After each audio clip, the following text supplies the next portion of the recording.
Only have Is It Drake's right now for best of 3,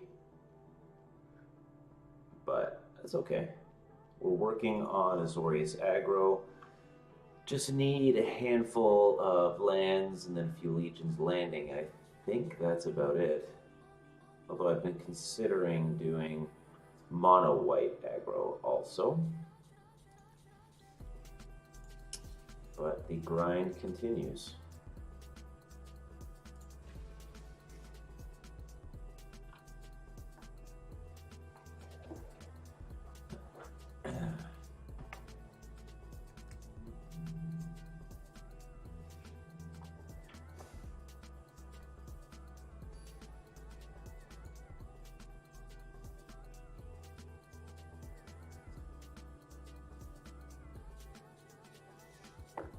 On the draw.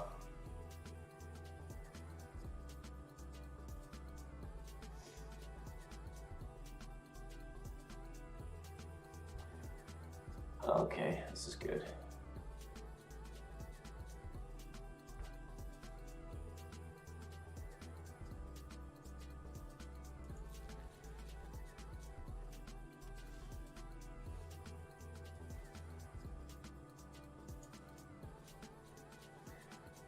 Turn 2 Thought Erasure. I lose my Enigma Drake. Oh, Surge, okay. That is good for them.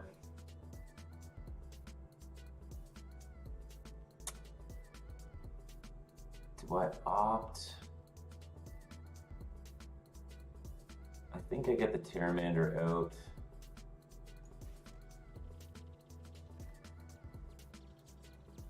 I mean, I'm sure they have a cast down or something.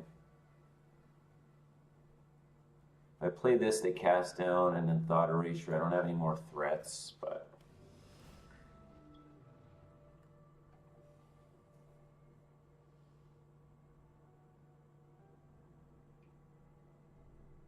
not really having any enchantment hate hurts. And there it is. Enigma Drake probably gone. Yep.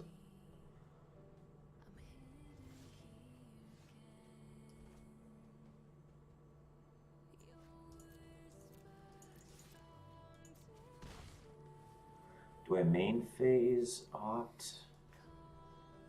I mean, I can respond to the Thought Erasure with the opt. I'll lose Lava Coil. They didn't take the Lava Coil, which probably means they don't have a turn for Nicol Bolas, but they don't have a red source either, so. Could just be Dimir control.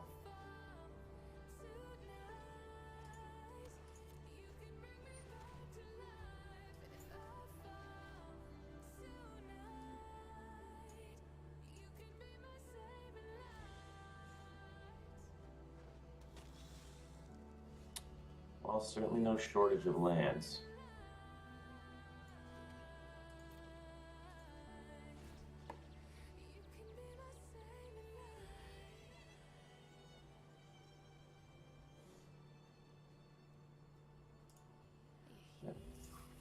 So 7.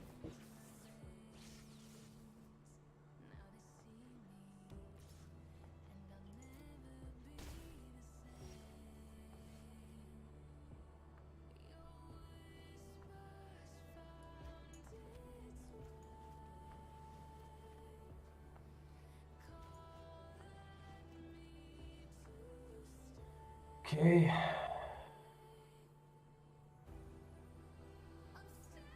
One, two, three, so 5. So next turn we will be able to adapt if that thing survives. I'm not going to block, so I might as well attack. If I get another Thought Erasure, that would suck.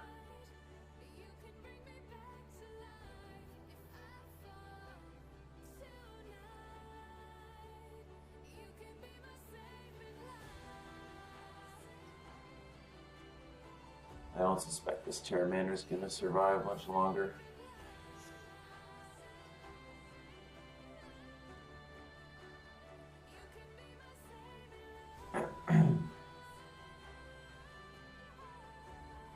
Doom Whisper is a consideration. Eldest Reborn.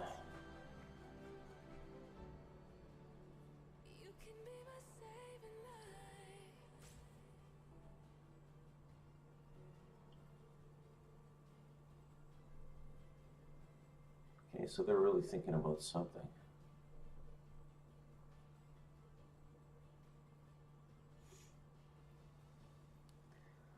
How do I even sideboard here?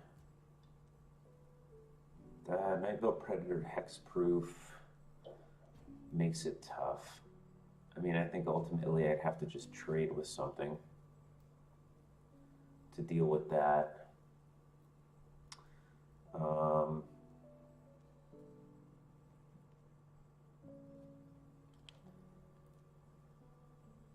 think I keep a hand that's more resilient to, I mean, yeah, non-land, that's kind of tough. Quasi-duplicate, okay. Interesting, so negates, all right. So they've basically given us a free turn here.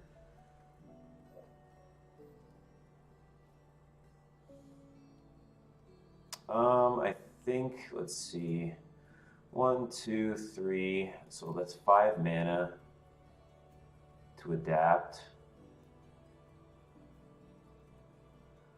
I think I just adapt here and then attack in.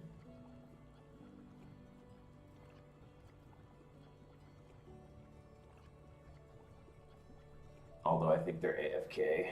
This Terramander's going to be bubbling with ooze for a while.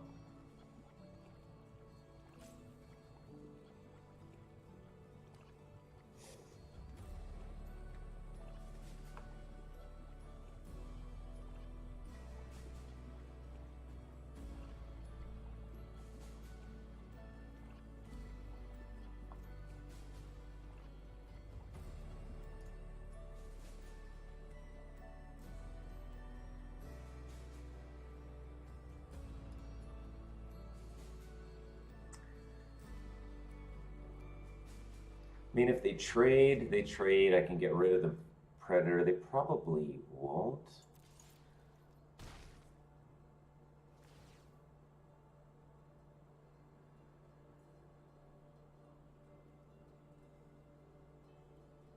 Having Spell Pierce is kind of nice.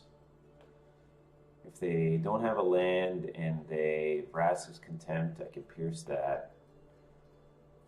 What's their graveyard at? 4. They can't transform Ascanta yet.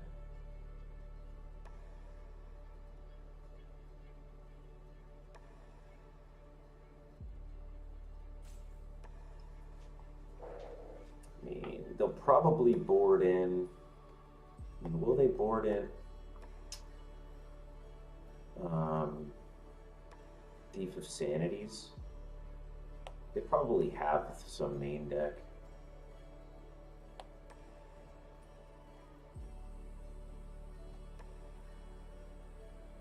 Probably bring in more removal or Eldest Reborn. So I think negates are good.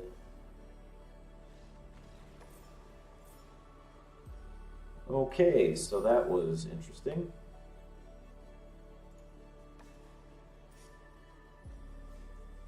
Feels kind of bad to rank up that way, but I mean, it's in gold. We'll probably be here for months. Ooh, a pack.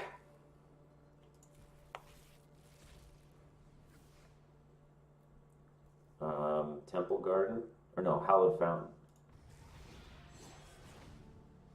It's a mythic.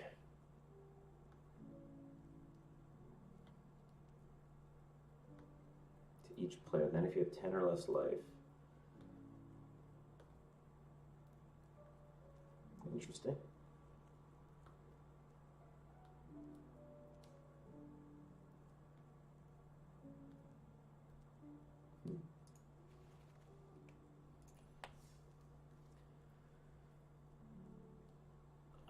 Okay.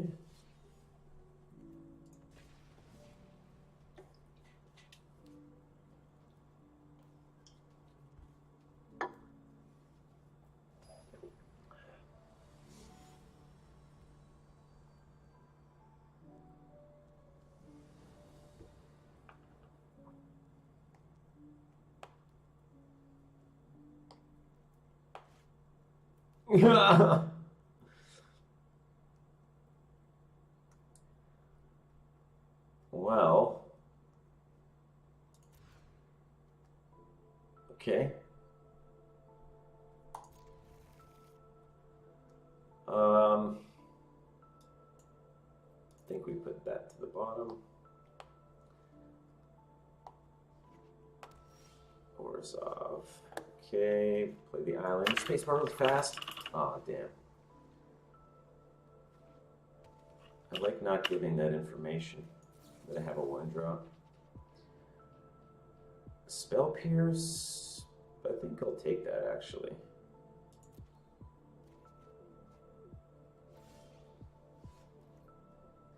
It's Esper Control likely. Do this. I mean, what comes online with 3 mana? Okay, that's good. Mortify. Like really, I'm looking to pierce.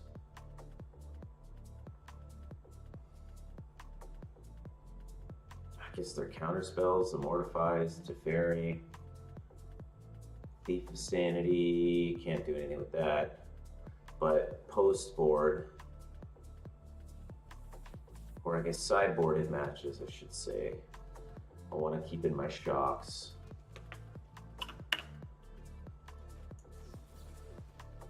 Okay, so they don't have 2 whites. I think absorbs 2 white sources.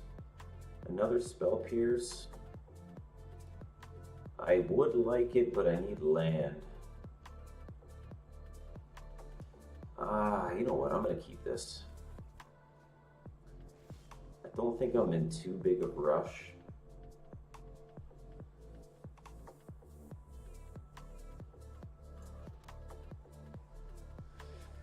If I chart a course, I mean, Shock's good for Thief of Sanity, but they probably don't have any yet. I think I'll just chart a course here. Dig for some lands, keep Spell Pierce mana up.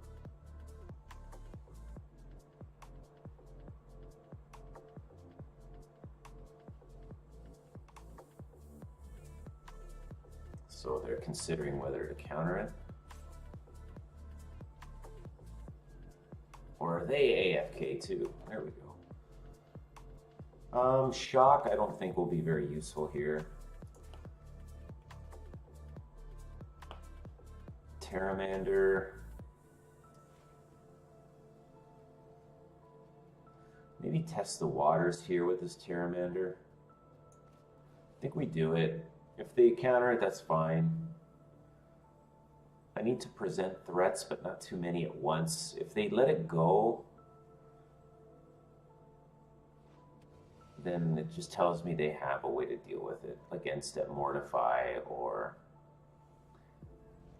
like a Wrath, you know, so there's not too much pressure right now, so they'll probably just hold. Yeah, that's fine. Okay, so I think we just do this. Keep Spell Pierce mana up, because they have, I mean, Settle the Wreckage is a consideration. Mortify, Kaya's Wrath.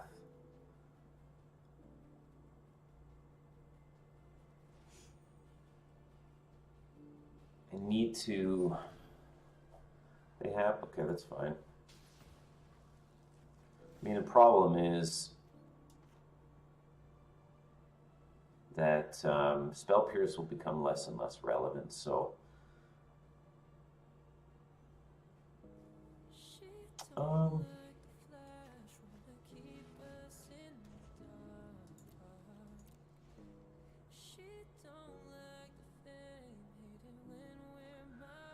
so finding early opportunities to use the Spell Pierce is pretty key, but if they have Teferi now, I mean, they might just think I don't have a Spell Pierce because I didn't use it, but then again, they left with 2 mana, so Settle the Wreckage mana, I can pierce that.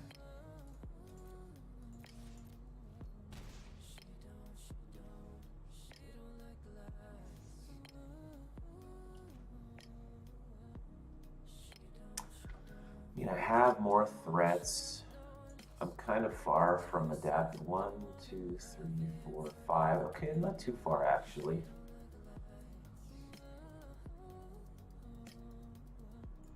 I don't think I play the threat yet.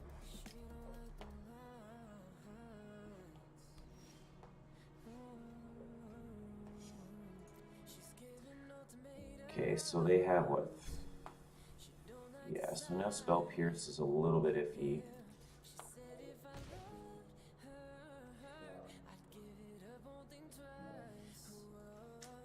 Okay, so I should be able to adapt this at end step. Their end step. 1, 2, 3, 4, 5. Yeah, so I can play it. Say Kaya's Wrath.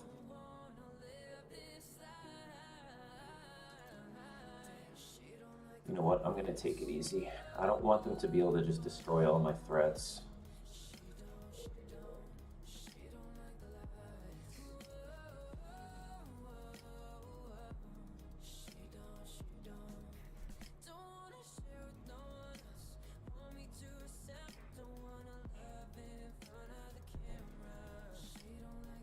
Okay, that's good.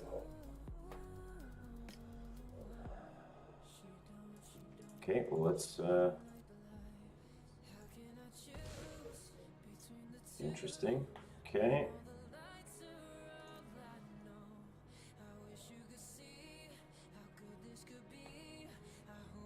I mean, I have lethal next turn.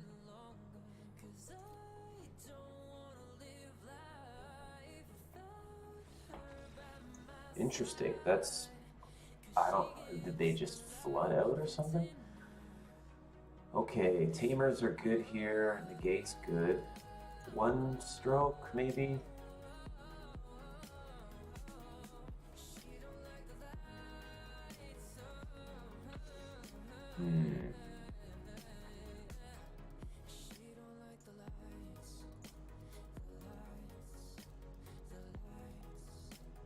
These are less useful.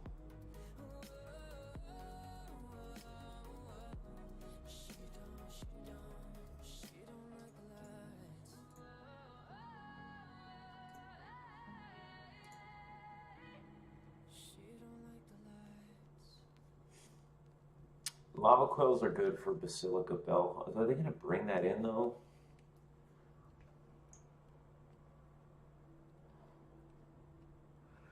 They'll bring in Hostage Takers, Eldest Reborn, Duress, Thief of Sanities, maybe.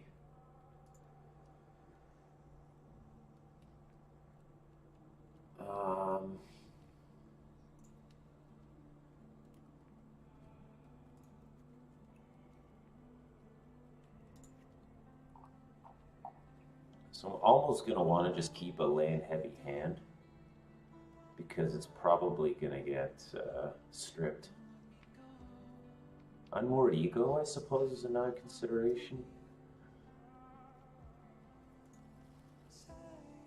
Okay, let's go with this. Liliana.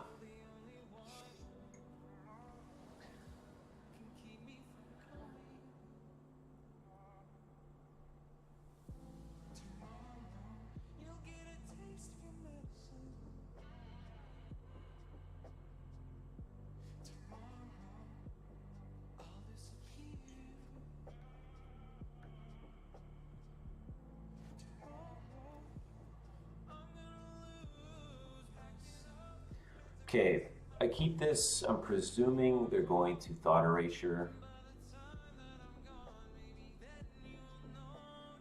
Maybe I should have shaved on Lava Coils. I can play the Terramander on turn 1. They'll take the Crackling Drake. But I still have an Opt. I think I'll keep.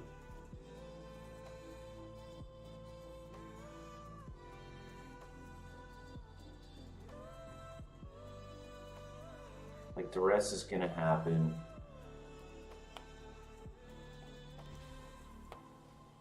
Yeah, that's fine.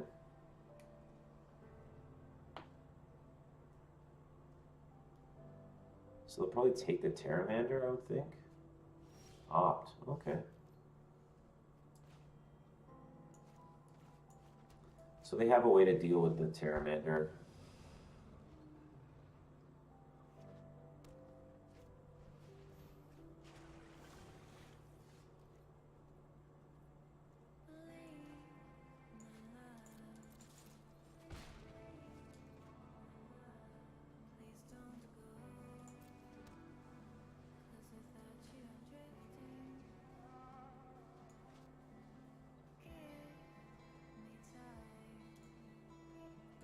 Non-creature, non-land. Yeah, I mean, fine. Like, I'm worried about Thief of Sanity, but I have some redundancy as far as removal. Okay, whatever.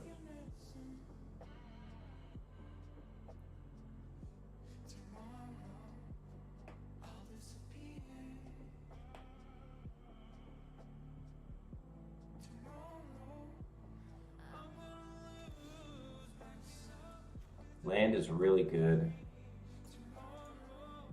It's one.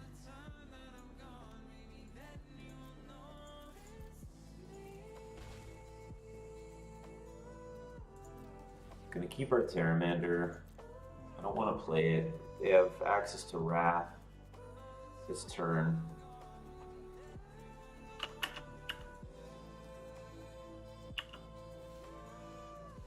Okay, that's pretty good, although it's not going to get through.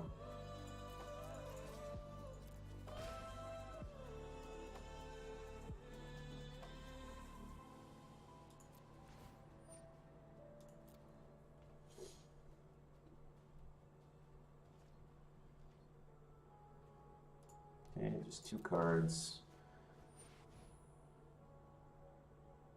Okay.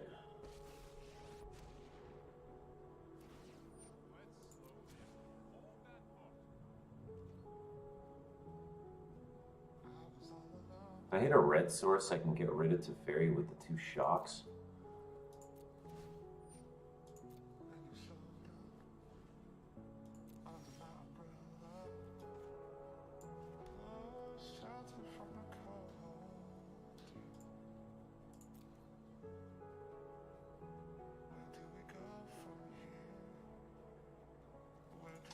Just 1, so 7 mana.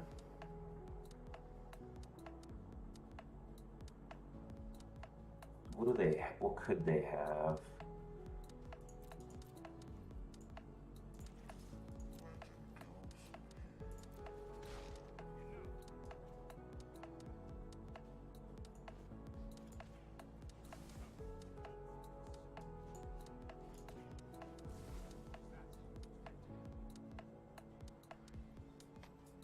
It makes me a little worried about Thief of Sanity now, but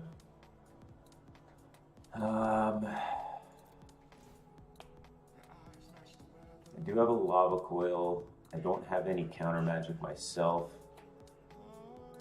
I mean, I do have 1 block, or 3 blockers technically, but okay, that's fine. I mean, that's why we keep. There it is. Okay.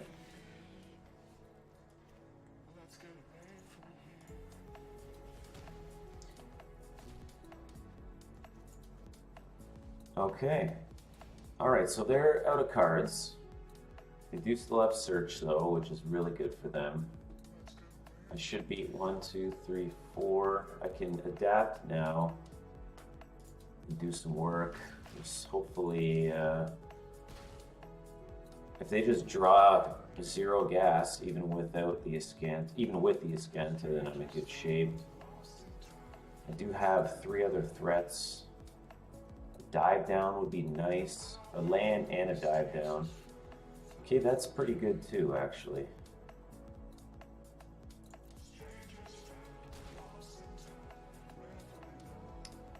Okay, so let's not do anything. So I can do 1 X is 3, which isn't uncounterable. So, I mean, I think worst case scenario, I can wait until I draw 2 more lands.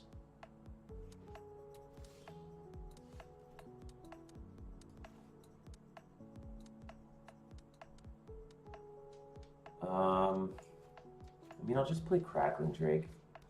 Draw me the card. Maybe it's a land, and it is.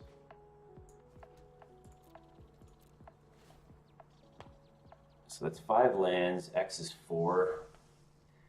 Problem is, it's not uncounterable, so I'm not going to try.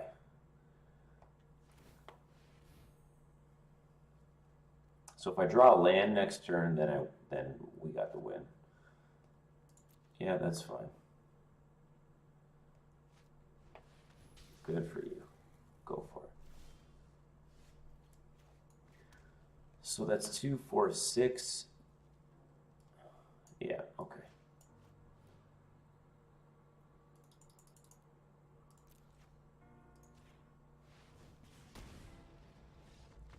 All right, good stuff.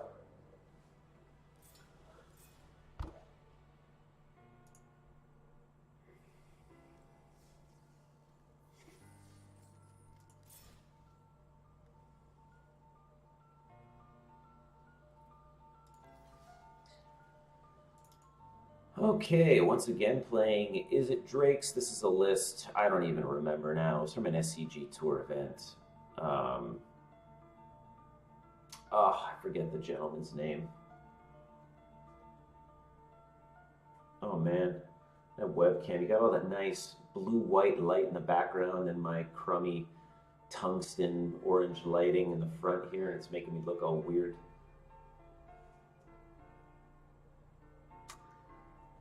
Anyway, best of 3 deck right here. Is It Drake's?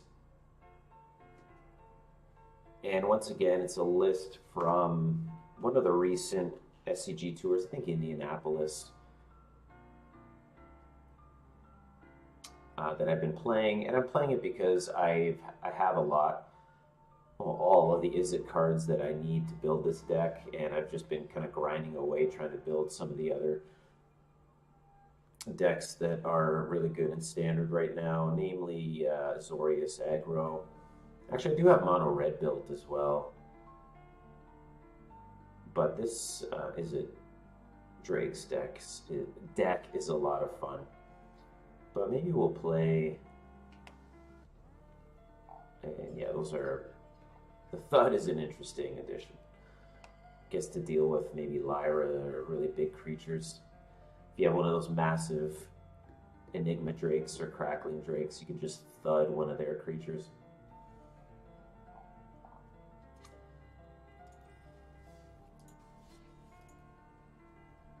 Actually, I gotta take a look at this deck, what's even in it. 4 Lava Coil, Treasure Maps, Cannonade, Fight with Fire, Bane Fire.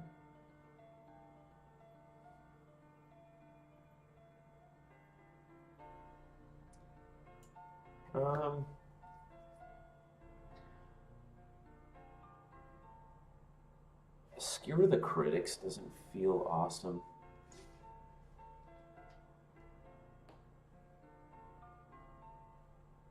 I mean, this is best of 3. I was thinking maybe I do 2 Lava Coils instead.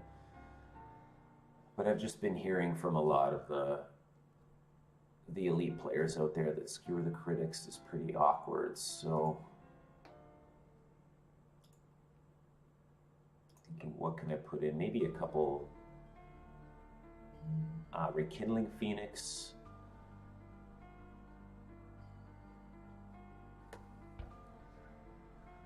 Or a Siege Gang Commander too. Well, that's kind of more of a mid-range type focus with that, so.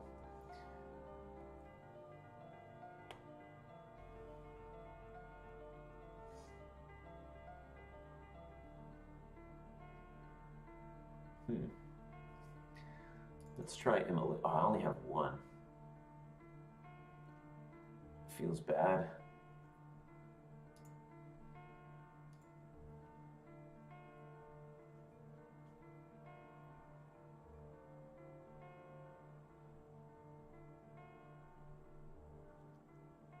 Couple or a little magma spray action there.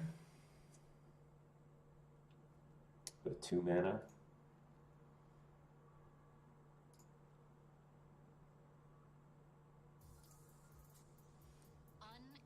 War Boss? What a beautiful word. Just think about all the things that are better when they're uninterrupted. Gutter snipe is also a consideration. Uninterrupted music. With your free 30-day trial of Spotify Premium, you can listen to any song, Sure. any playlist, without interruptions from ads. Ready to go premium? Tap the banner to learn more. All right. Newest book, one of three anyway. Madame Bovary, Gustave Flaubert, considered one of the finest books ever written from a technical writing standpoint. And I can definitely see that actually. It's not my typical story really. Kind of that romantic, woman stuck in a marriage she doesn't want to be in type story. Not really my cup of tea, but we'll see. I do like the classics literature. And I mean, how can I not read what's considered by many one of the finest books ever written? Okay, so we've got a fairly decent curve here.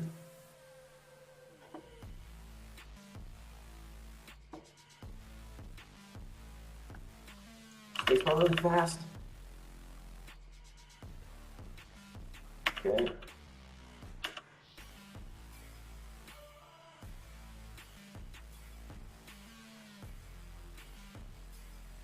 I'm gonna play Chain Whirler on 3. So I think I play the Steamkin.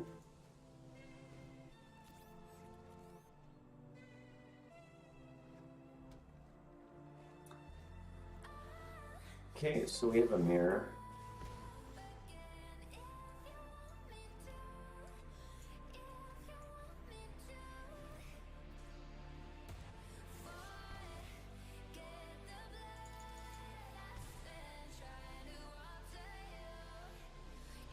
On turn 4,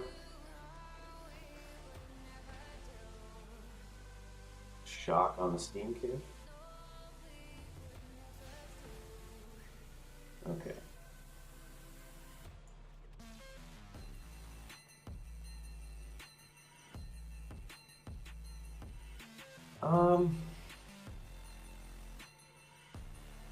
Like, do I play the Frenzy now?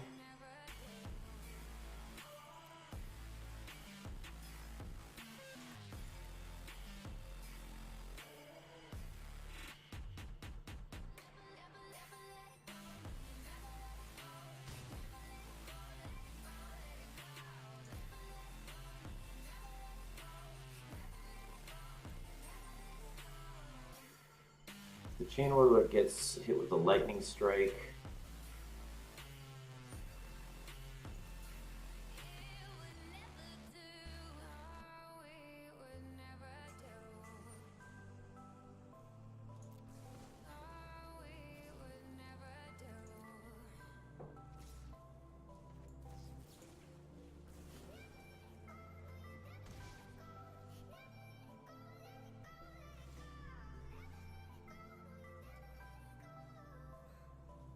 Like, odds are we won't draw a mountain, or a mountain won't be at the top of our deck. It's the trouble. Like, and I have 2 more in hand. Like, odds are that it won't be, and it is. Okay, that's the trouble, right? I mean, do you play it from hand, or do you just play the Frenzy and then, like, maybe you won't have enough land to play what's on the top of your deck? So I think what I did was right. I mean, 4, 5, 6, 7 lands in my hand and on the board here, so.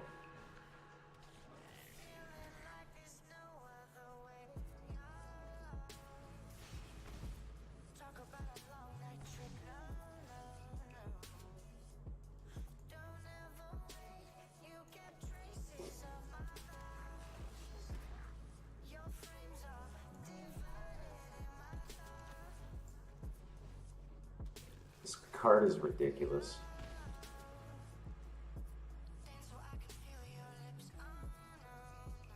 Although we are at 8, so.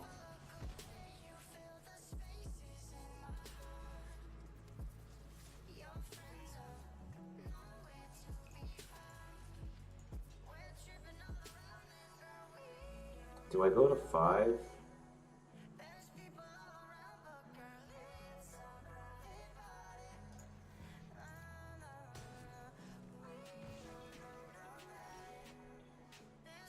Wow, these lands.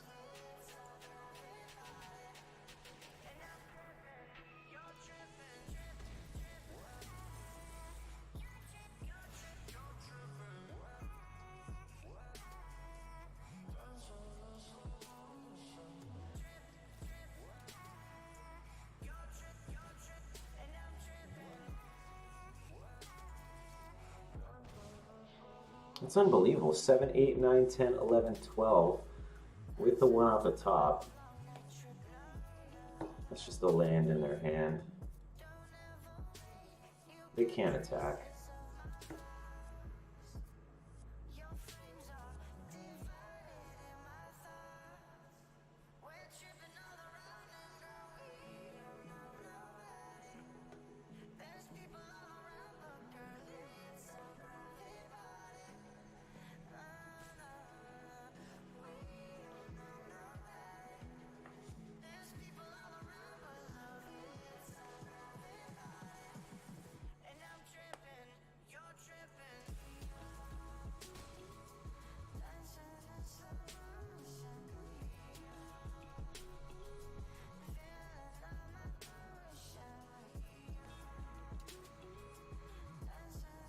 Four lands in hand. I love it. So what do they have? It's probably just a shock.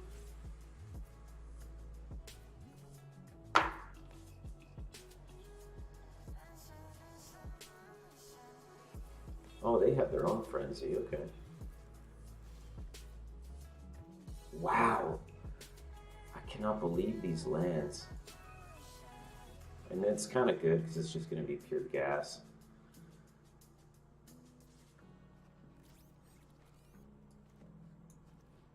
Do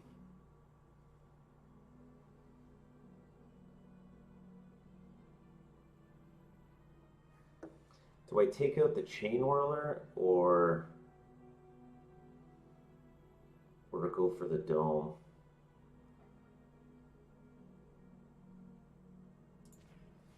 Face.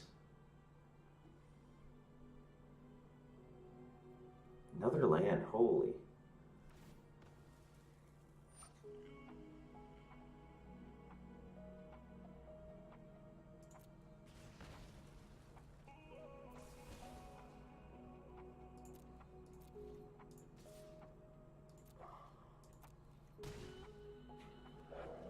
Okay. Went for the Dome. Okay, so we are up against mono red.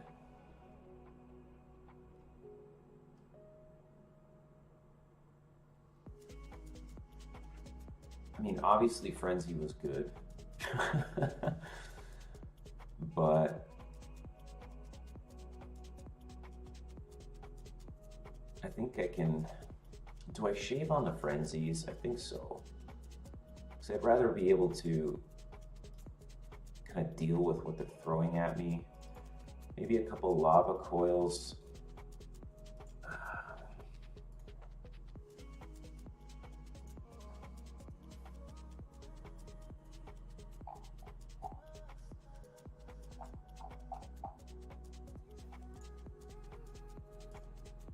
I'm a little nervous about if they bring in Rekindling Phoenix. So I'll shave on one of those.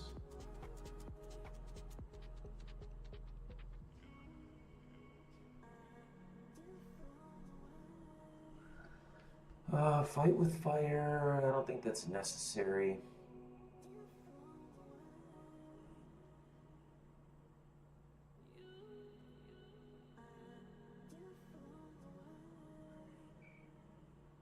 Like Gutter Snipe is whatever, it's just gonna die, I think.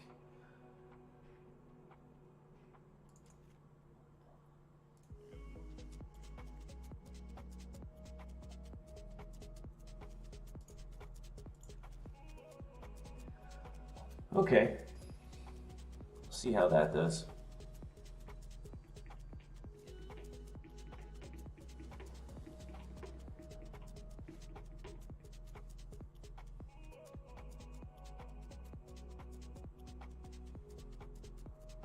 if they just have an insane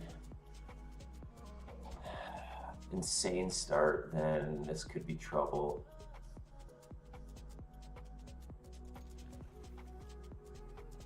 I don't know if I should have kept that.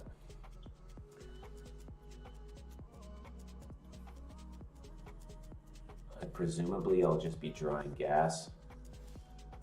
So that's actually a really good draw. Space more really fast. Okay. I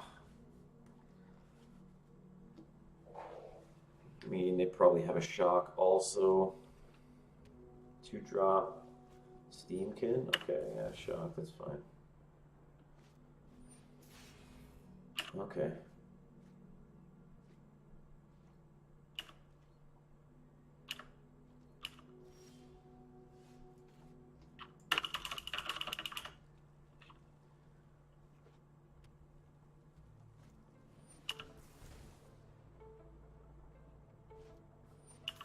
Sure.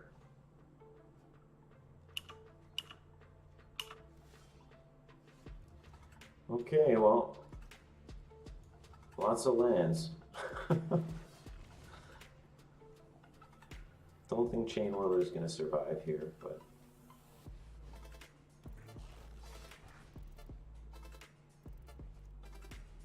that's fine. I'll take that.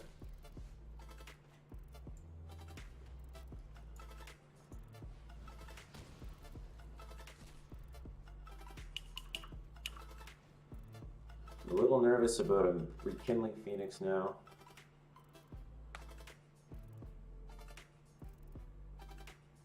Maybe I should have shaved the land.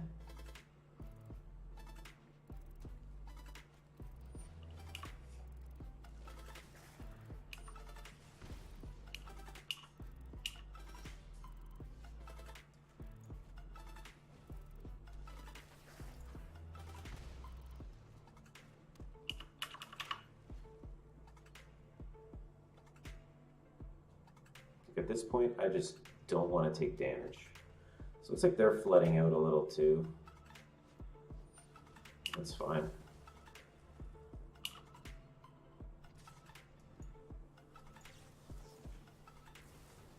Creature, please. Decent, I guess. Although it's not great. I think I want something with a little more resiliency. And it seems like they just have 2 lands also. I just need gas from here on out.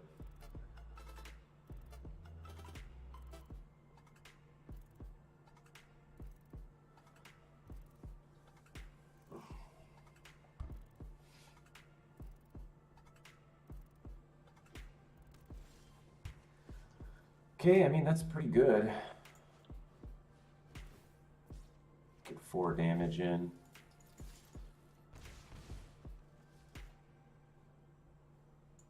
I honestly don't think I put the mountain down. So they're just flooding out also. Okay.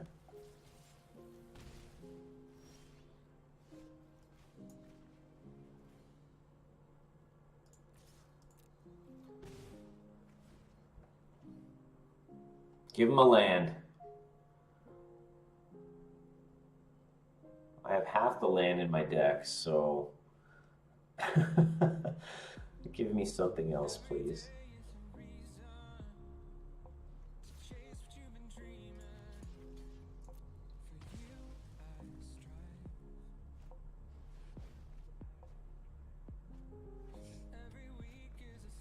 Okay, they have no cards in hand.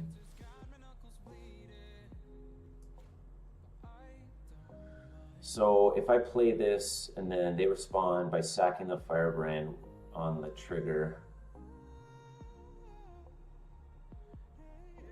then I guess that's fine.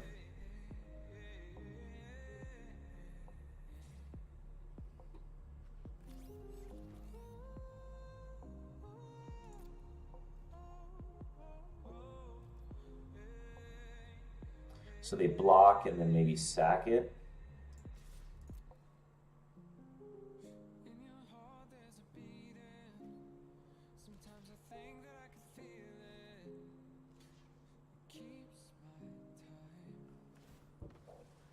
Fair enough.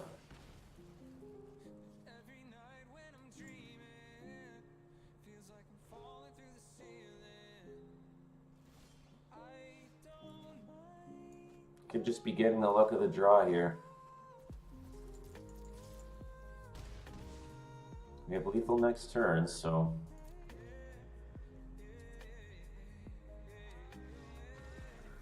Okay. Guess they just flooded out.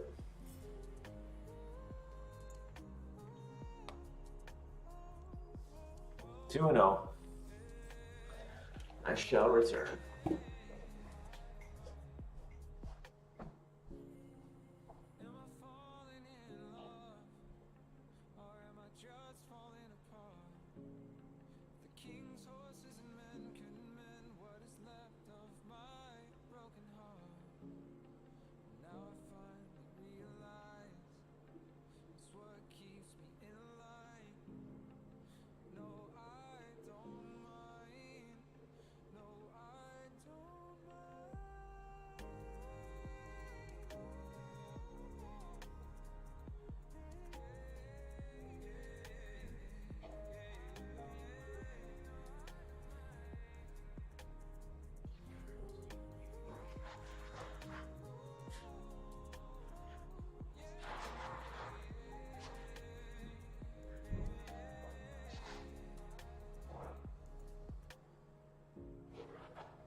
Ooh, we get a card.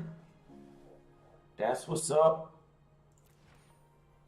Awesome. Okay.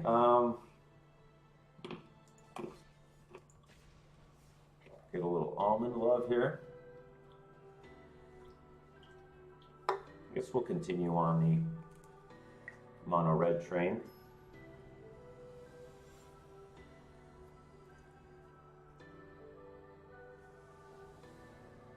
Wait, did I win that first game? Whoa, Mulligatawny. That's good.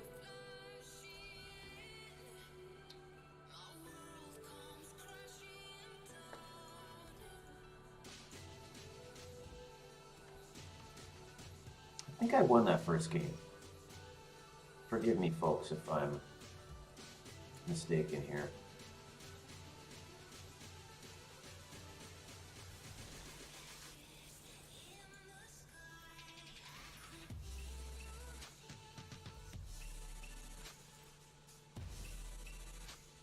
It was Demir control.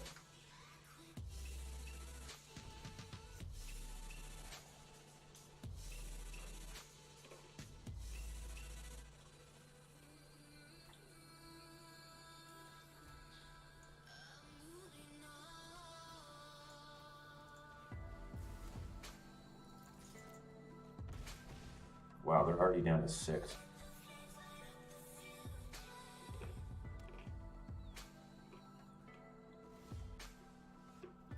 Well, this is lethal.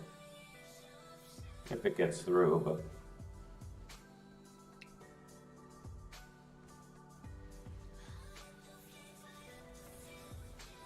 Okay.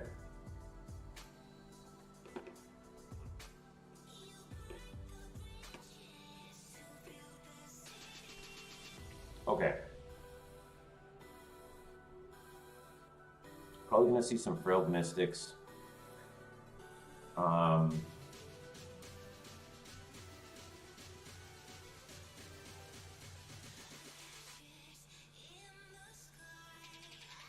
don't even know what this is, like Simic Nexus.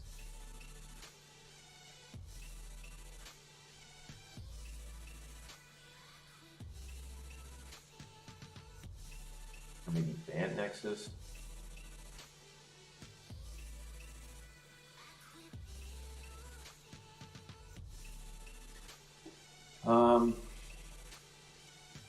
Shocks are probably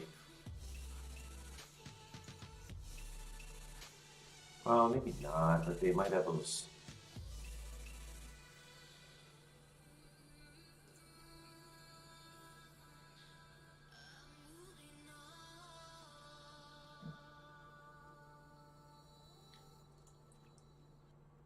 They'll bring in some counter spells probably.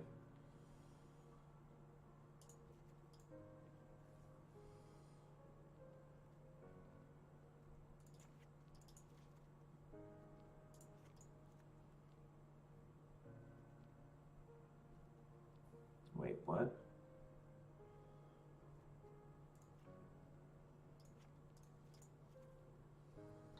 Fight with fire? Like biogenic oozes, I think, are coming in.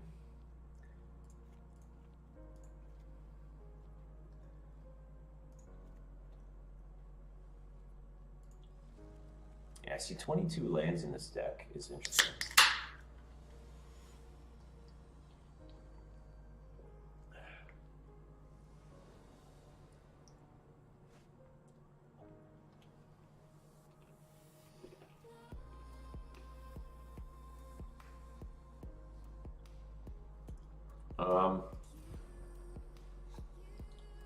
This is kind of nasty.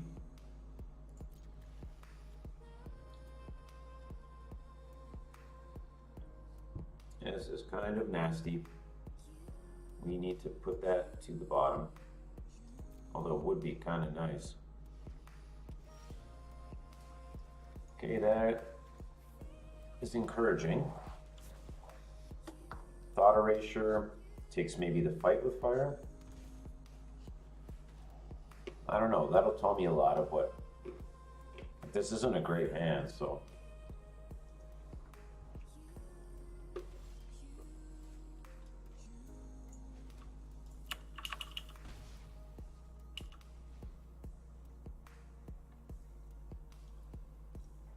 They didn't take fight with fire, so it's kind of telling me that they don't have a big creature that I need to deal with.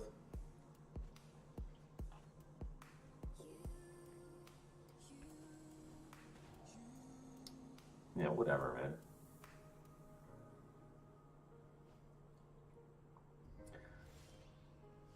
Keep that land coming. They've missed the land drop, which is great. Would like a little more speed here. Okay, that's what, third land in a row?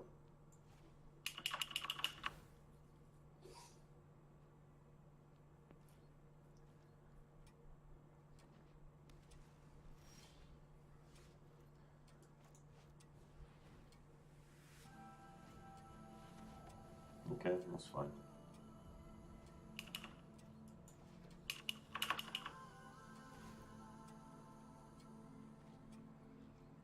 I mean, they're not really doing anything either, so.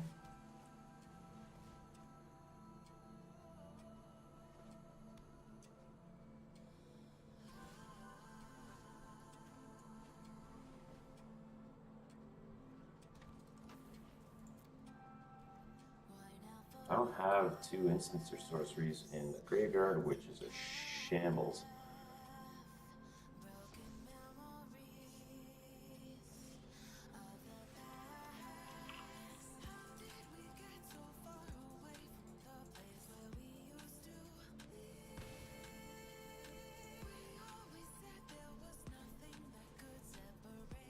Yeah, this is not good.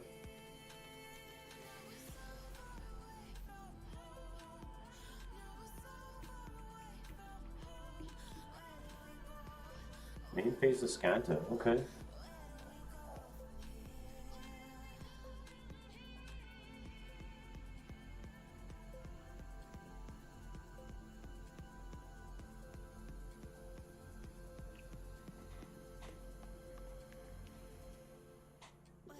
So what have we seen?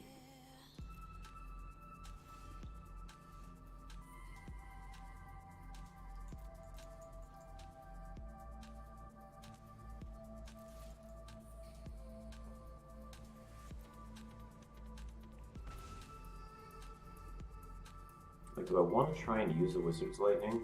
I don't think at this point, but it's just going to snowball so badly with this Kanta.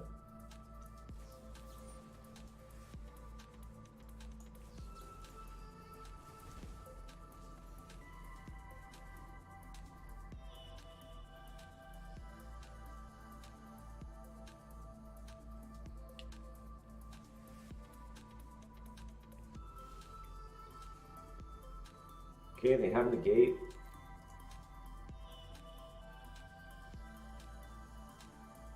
They didn't Ascanta. Okay, that's good. This is a Hydroid Crisis.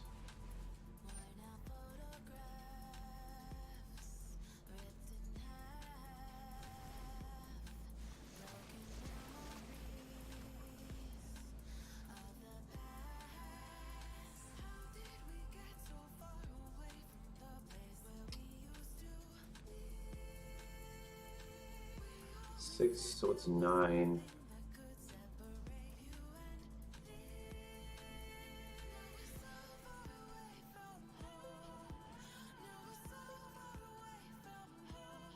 I mean, I can get rid of it.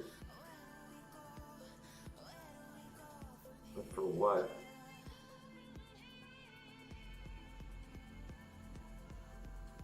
Like, I want to use the Fight with Fire to finish them off.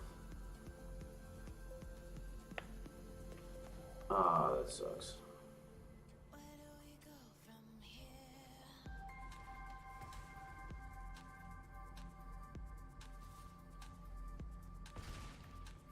Can I win from here?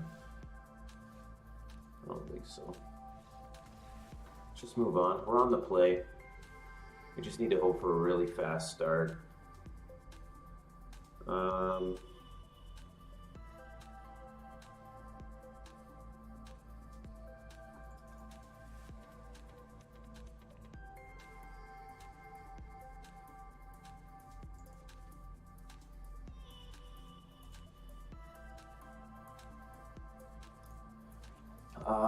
Let's see. I think I cut a land.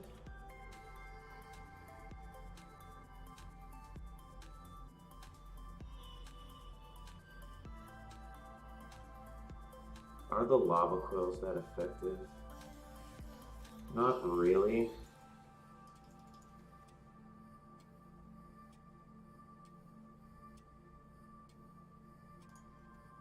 Two Banefires.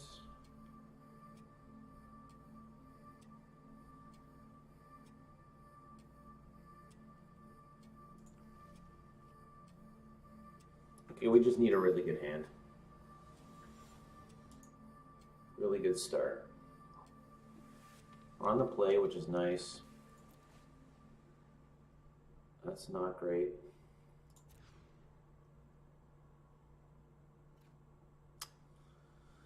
Oh, man.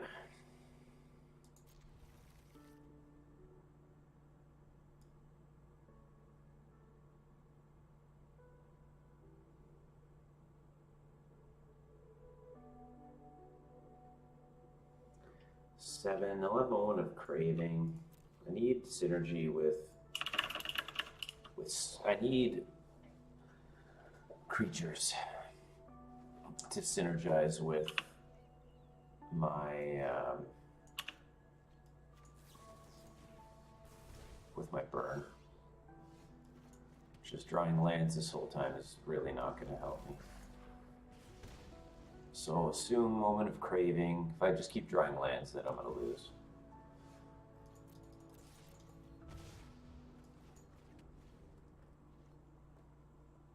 This isn't good.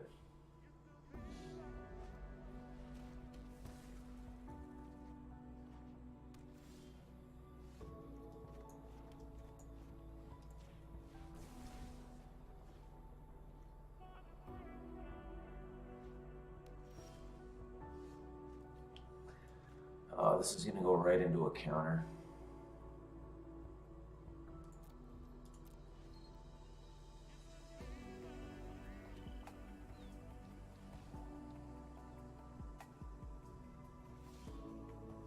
Awesome.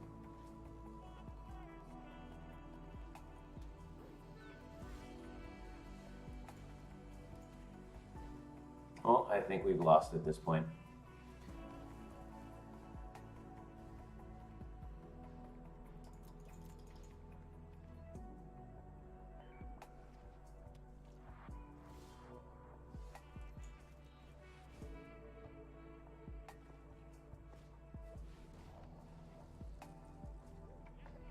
Okay.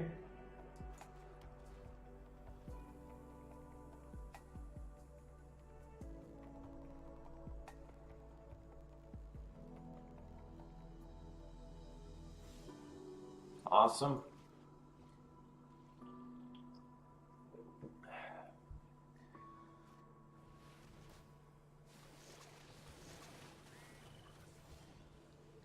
Keep them coming.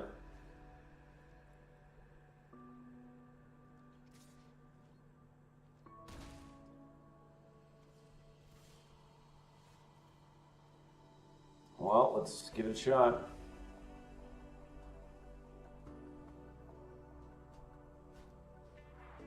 Cool.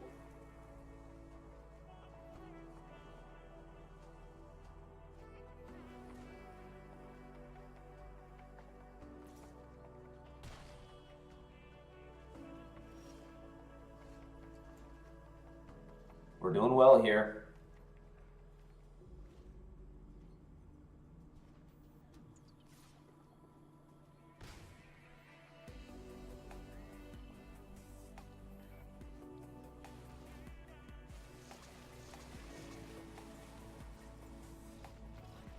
Great game. Sad days, folks.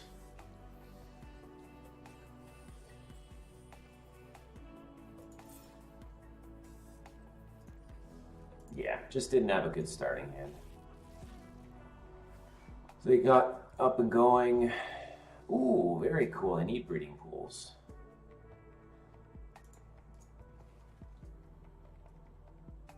I can't remember for the life of me if I won that first game. I think I did.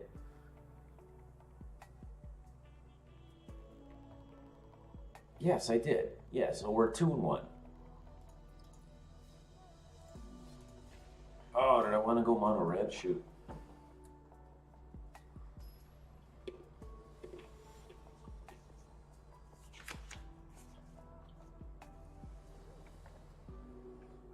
That's good.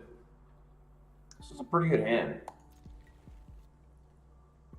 Chain Whirler would be perfect. And they've Mulligatawny to 5. Uh-oh.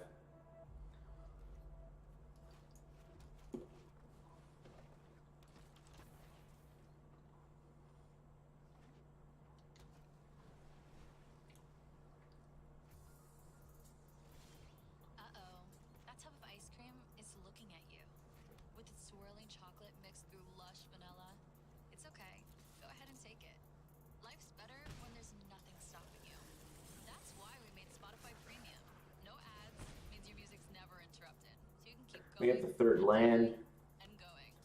Want to get a taste of premium for 30 days? 2 island up. Tap the banner to learn more.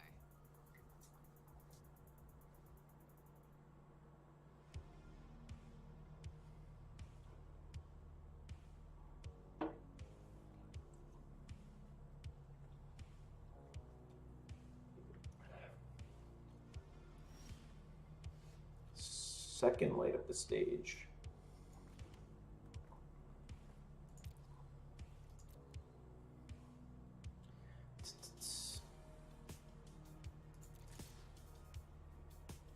Boom.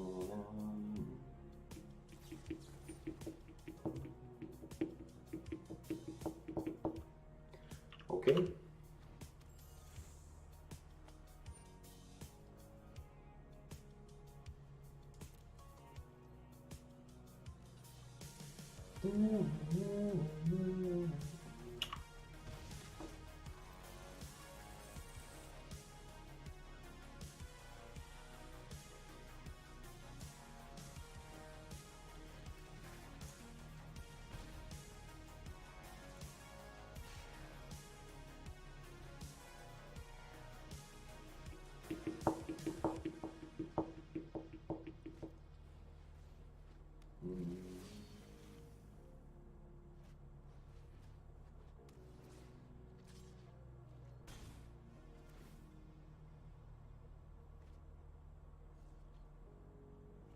Oh, okay.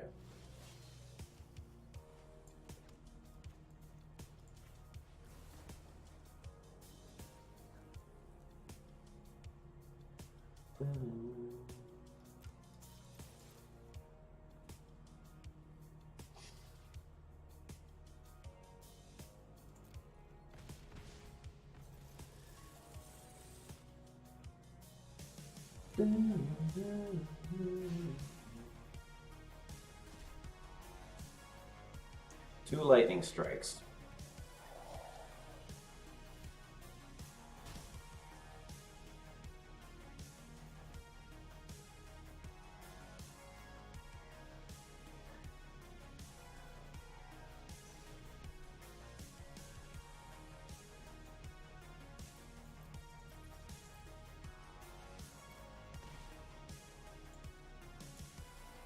See if they counter it.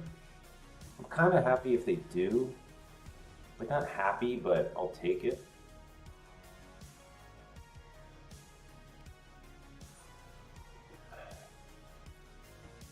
Okay.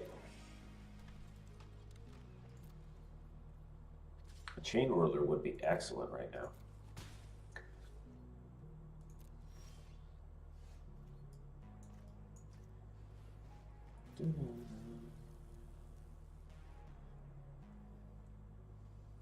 Well, if they don't block, they're presuming they don't have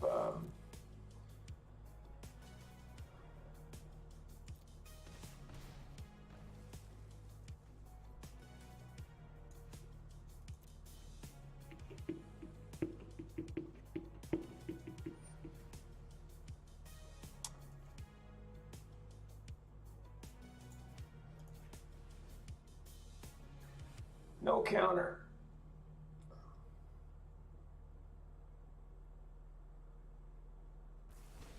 That lightning strike will get countered if I let that resolve.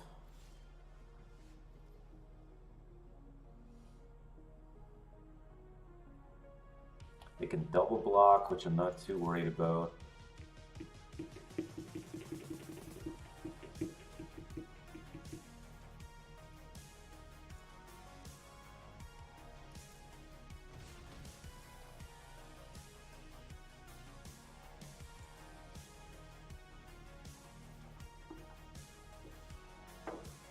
Yes, baby, those lands. Hook me up. I feel like I'm just flooding with mountains in this deck.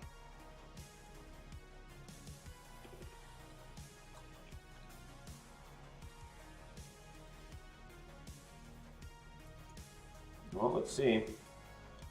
I feel that's getting countered. You don't say.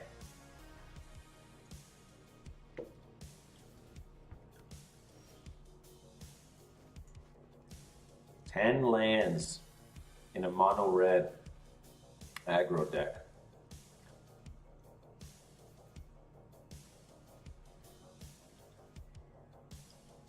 What is my opponent playing?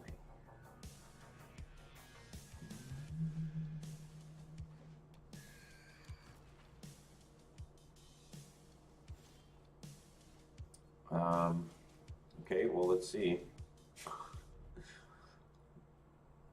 I mean, this is the way? Oh, yeah, the Storm Tamer. Well, I mean, it forces him to get rid of that.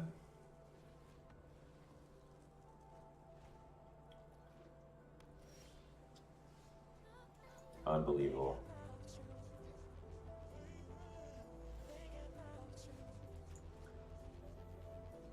"12 lands on the battlefield. Mono red aggro, folks.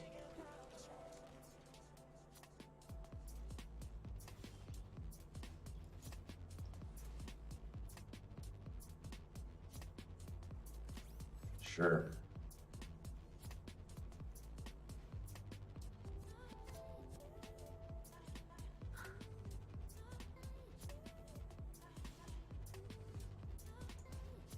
Wow.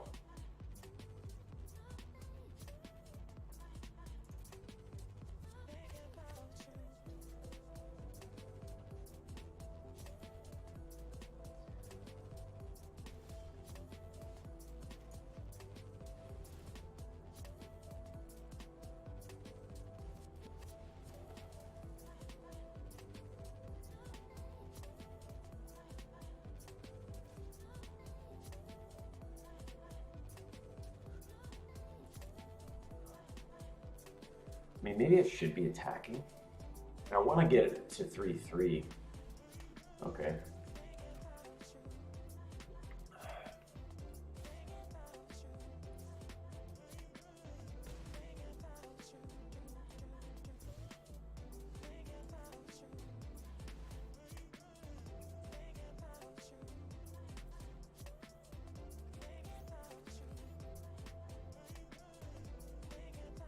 I mean, he's got a block.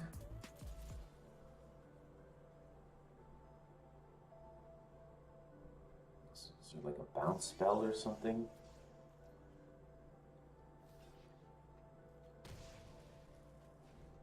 Awesome.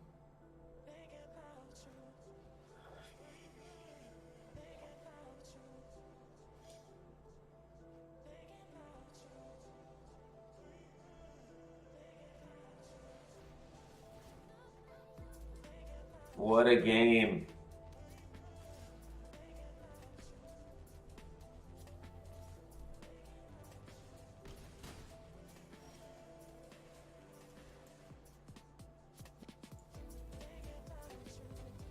Unbelievable.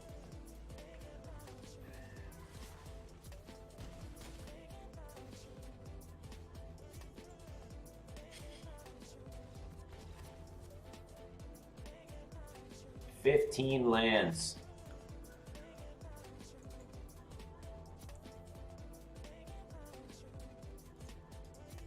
I think these are decent. Banefire's good.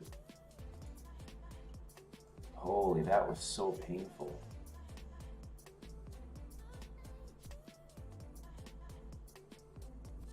I mean, is this that good?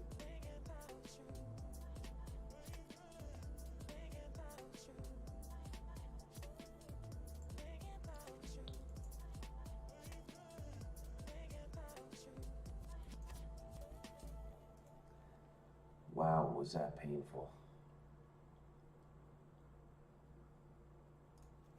2 Banefire.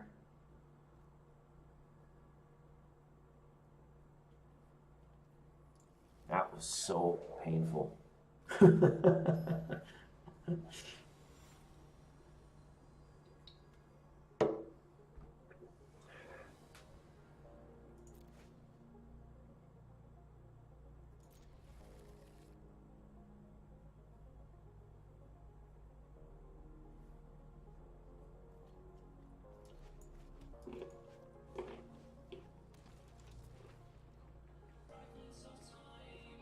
They're good for lands.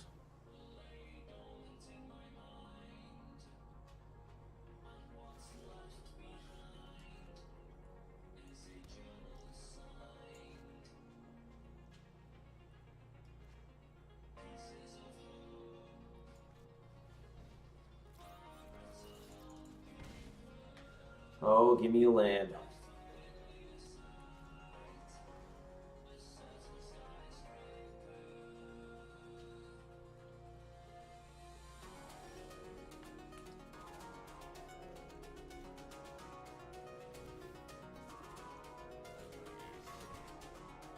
I don't get this. What's going on?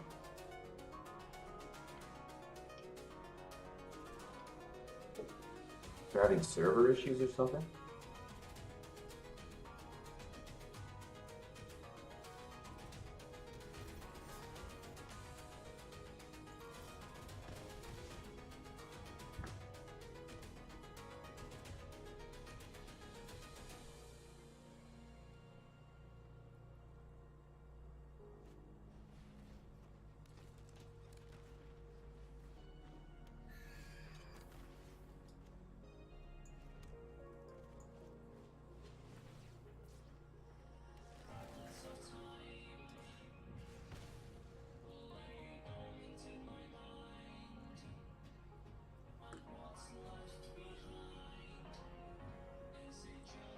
If I Banefire this thing.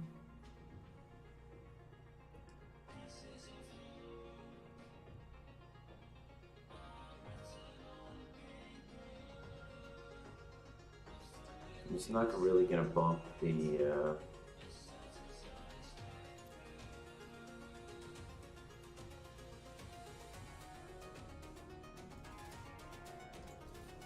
Can triple block the Steamkin.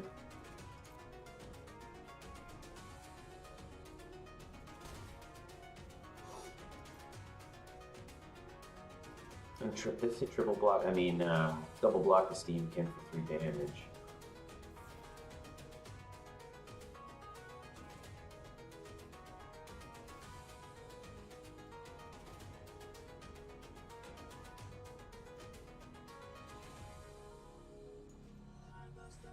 No spell pierce.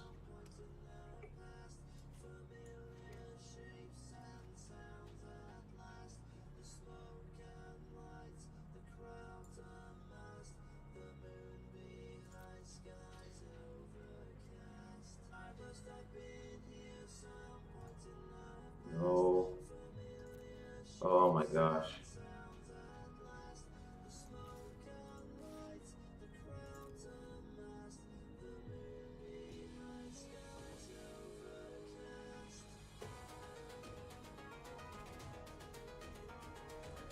He's taking 4. Actually, I think I win here.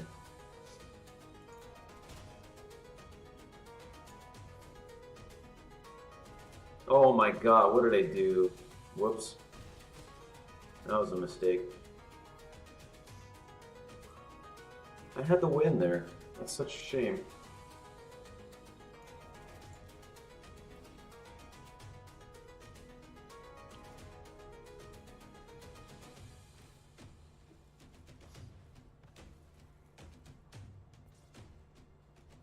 Ah, see? What a misclick.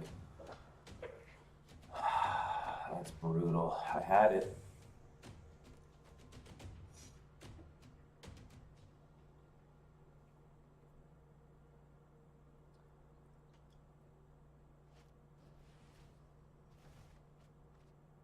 Okay, sure.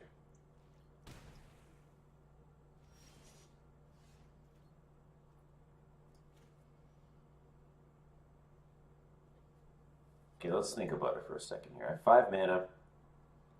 3, 5, 7.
Okay. Well, we salvaged that one. Oh my gosh, I had the win. Brutal.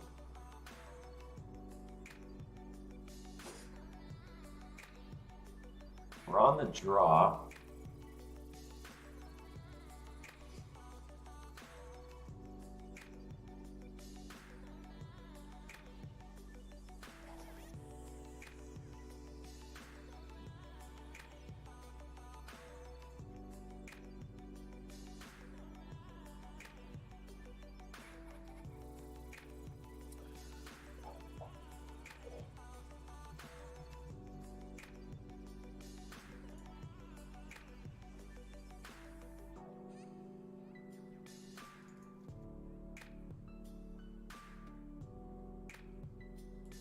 Let's give it a shot.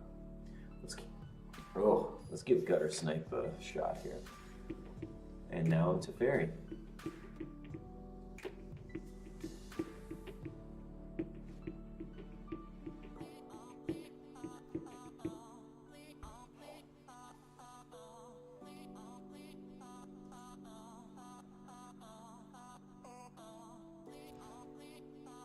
Yipes. Hello, Tommy3309. Yes, I do. I specialize in calisthenics. This is rough, man. Dear Diary, today my heart leapt when agents. And thank you very much for the follow. spontaneous human Always a pleasure to hear the voice of Fox Mulder. This is rough. Okay, that's better. Yeah, so I've been doing calisthenics now for almost 10 years. Almost exclusively, actually. For my strength training purposes. I love it. It's fantastic. Oh, nice. Yeah, do I lava runner? I don't think so. I actually started, I used to do a lot of martial arts. And I was specifically training capoeira and wanted to find a way to get better at it because it's a lot of movement, a lot of body weight. And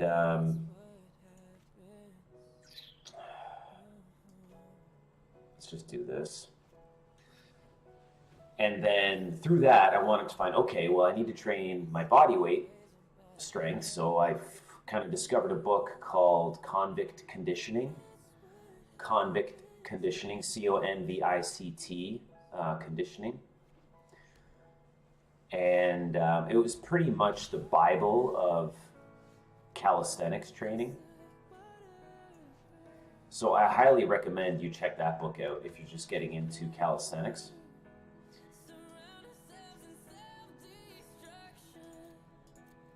And then when I got into it, I became obsessed. That's all. I kind of gave up martial arts for a while.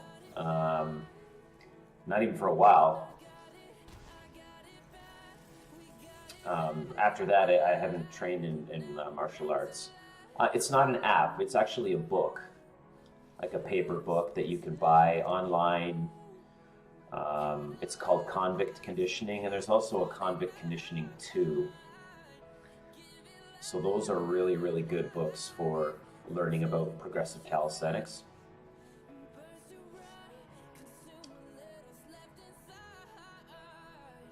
Oh, this is rough.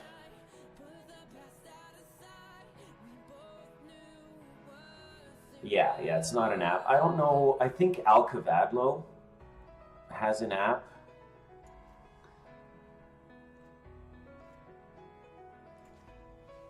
Now for calisthenics, and he's a guy that I've consumed a lot of his content over the years. Oh, that's the perfect time. So what are you concerned about? Do you think you'll not be able to get strong enough, or what are your goals?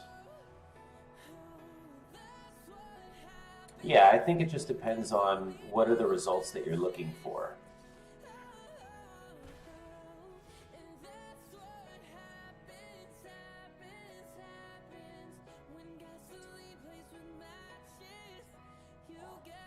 Like, do you want to get really big?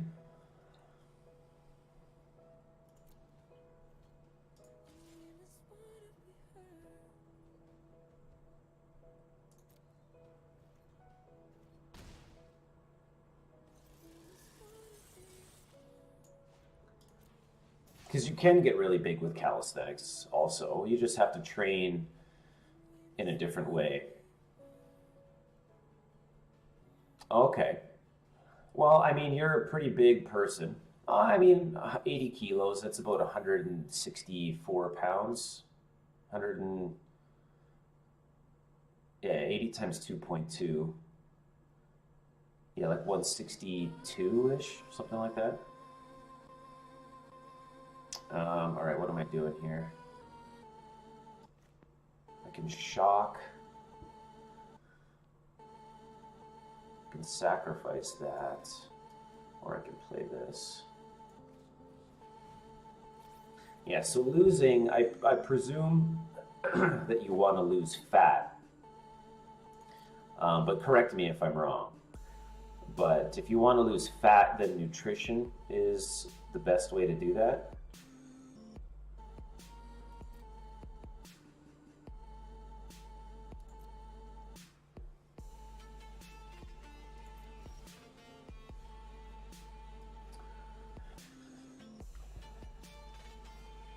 I love calisthenics just because I don't really. Oh, that's awesome. Good for you. That's really good.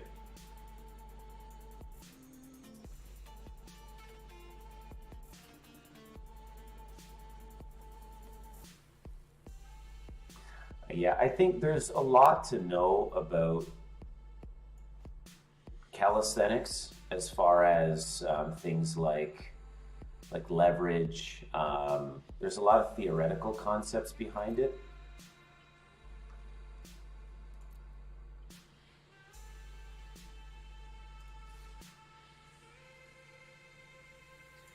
Because a lot of people when they think of calisthenics,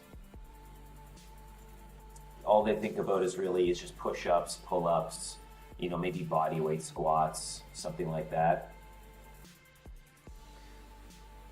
without really understanding how you can make the workouts a lot more difficult or a lot easier. It's just being able to manipulate leverage. And my YouTube page is Elevate Your Craft, all one word, Elevate Your Craft. So you can check. I have a ton of videos on calisthenics there. But what are blockers? Let's see, doing two, neither of them.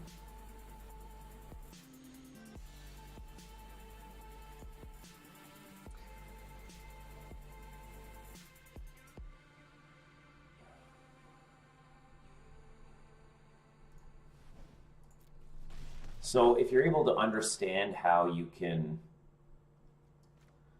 manipulate those things, then you can make the workout. I mean, I've been doing it almost 10 years, and it's still very difficult for me because you can always make the most advanced exercises more difficult. And I'm very similar. I don't want to be huge. I'm not a bodybuilder. I value strength mostly, and being able to, I kind of want to have a lot of different attributes. Like I want to be flexible, I want to be able to, touch my toes. I want to be able to run long distances. I want to be able to move my own body weight and things like that. So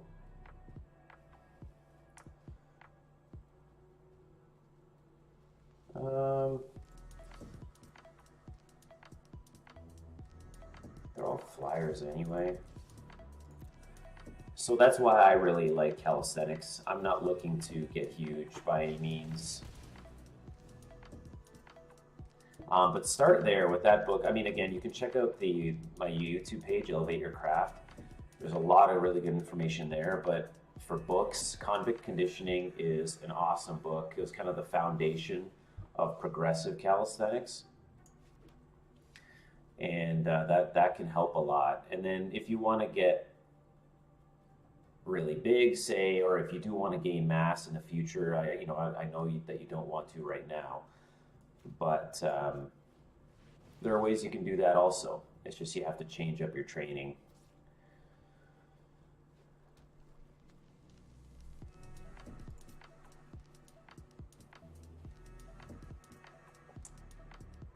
Okay, so it's not quite lethal.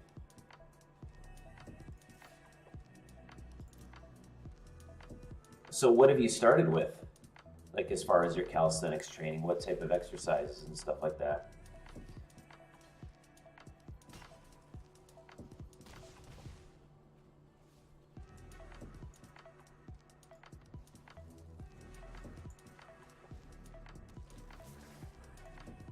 Yeah, so I mean, it's very likely that you just, there's not enough knowledge around calisthenics in general. Just because if you feel like it's not enough, then you're likely not making the exercises as difficult as you maybe want them to be. I'll change it up here. Oh, cool. Well, your English is great. You're doing awesome. So this is kind of my calisthenics overlay. that I have going there now. I've got some of my running analyses up there as well, but this is a video that I did on a muscle up progression. And I have a whole bunch of videos of different calisthenics things. Like again, this is a muscle up progression. So if you wanted to eventually learn the muscle up one day, like I spent years trying to develop my muscle up. Oh, of course you can. I work out at home all the time. Like this is a really good muscle ups are probably a little too much right now for you. So let me just see. Oh no, it takes a lot of time. So this is a push-up video that I did a while back. And if you want to work out at home, this is all the way from the incline push-up to the tripod one-arm push-up. So, you know, normally the way I structure my workouts within calisthenics is I'll do it in 3 separate categories. So I'll have the first one, which is, say, as an example, a push-up that I can do comfortably. You know, I find it easy. I can maybe do, I'd probably say around 15 reps. Then the second one, I'll find an exercise, a push-up in this case, that is kind of uncomfortable. You know, I may be able to do 5 to 8 reps. So it's a harder variation. It's less comfortable. It's more difficult, and like I said, I can maybe do 5 to 8 reps. And then the third exercise that I'll set up is one that I either can't do or I can do, but in a very difficult way. It's not easy. I struggle through it. Maybe my technique is a little bit sloppy. And then I work with that. So I have those 3 exercises, and then the first 2 should work to develop the third. That's kind of the way I've always structured my workouts around calisthenics. So say, for example, if you wanted to come up with push-up routines at home, you could use this video. So if, you know, one of the ways to make a push-up a little bit easier is the incline push-up there. Because what you're doing is you're shifting weight from the working limbs, so your arms in this case, and then by adding an incline, you're shifting some of that weight to your legs. So it's taking load off of your working limbs, your arms. So that's one way to make a push-up easier. So if you wanted to start with that one at home, okay, so that's a good base. I mean, normal push-up, that's a great base. So maybe you want to go to the close push-up, or the diamond push-up, as some people call it. That push-up variation is really, really important, the diamond or close push-up, because what it starts to do is shift emphasis to your lower tricep and your elbow and your shoulders. And that becomes very important for later variations, like the one you see here, the archer push-up or incline tripod, any one-arm variations. And that's great too. 10, that's a good rep range. That means you have some confidence in it. And I wouldn't say stop doing them. You know, like I'm emphasizing here, they're very important and you should be very strong in them.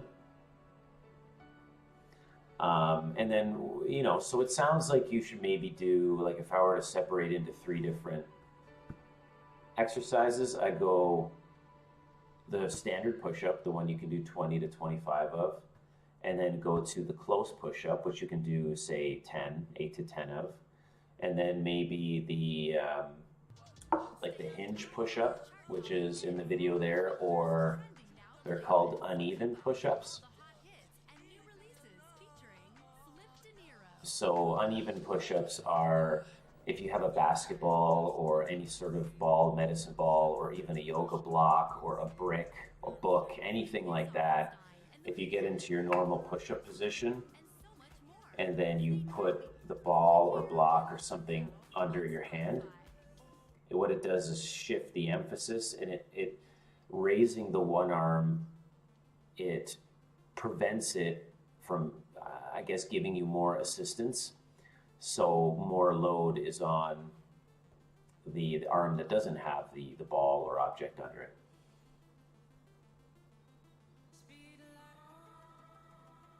Awesome. Yeah, so if you're doing those, that's great. And then what you can do is, as you get better and better at that, you're giving yourself less favorable leverage. So whatever object you're using, you can move that hand away from the body farther and farther. And then that will make it more difficult for the hand that's on the ground. And then I went to kind of the extreme of that one in this video in lever push-ups. So in this case, I use the stair. Yeah, so as you move the arm further and further away from the body, the leverage gets less and less favorable, making it more difficult. And then throughout this, as you do that, pay attention to how your body's reacting. You know, is your core dropping? Are you shaking a lot? Are you turning a lot? So those are things that you want to try and avoid. Like, you want to maintain a straight body. You want to maintain control throughout. And then anything that I personally, if I found I was struggling too much, I would regress. I would go to an easier form of that exercise. And excuse me. And the hinge push-up, which you just saw, there's a really cool exercise. You're essentially just increasing the range of motion of a push-up. And it puts a little more emphasis on your lower tricep and elbow. Oh yeah, you can do almost everything. Within progressive calisthenics, I mean, with a pull-up bar, of course, you can do almost everything. You don't need much, which is also why I love it. And even if you don't have those small parallel bars like I do in my video, you can find something. You know, whether it's some sort of, I don't know, heavy box, or even a staircase works well. I do a lot of working out at home, and I've done a lot over the years. Handstand push-ups or something else that I really like to do.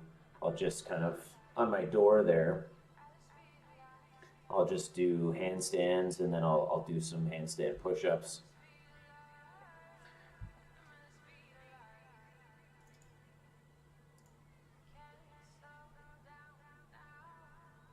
It gets a bit tougher when you get into, unless you have parallel bars, to do dips and things like that. But this is a great core workout right here. Let's change the size of that. These are called midsection holds. So if you're looking to do core work, you can do these. And it's really helpful to have those small parallel bars. But again, even there, I'm using a bleacher, like the chairs, to do it. But this sequence of midsection holds can be pretty difficult.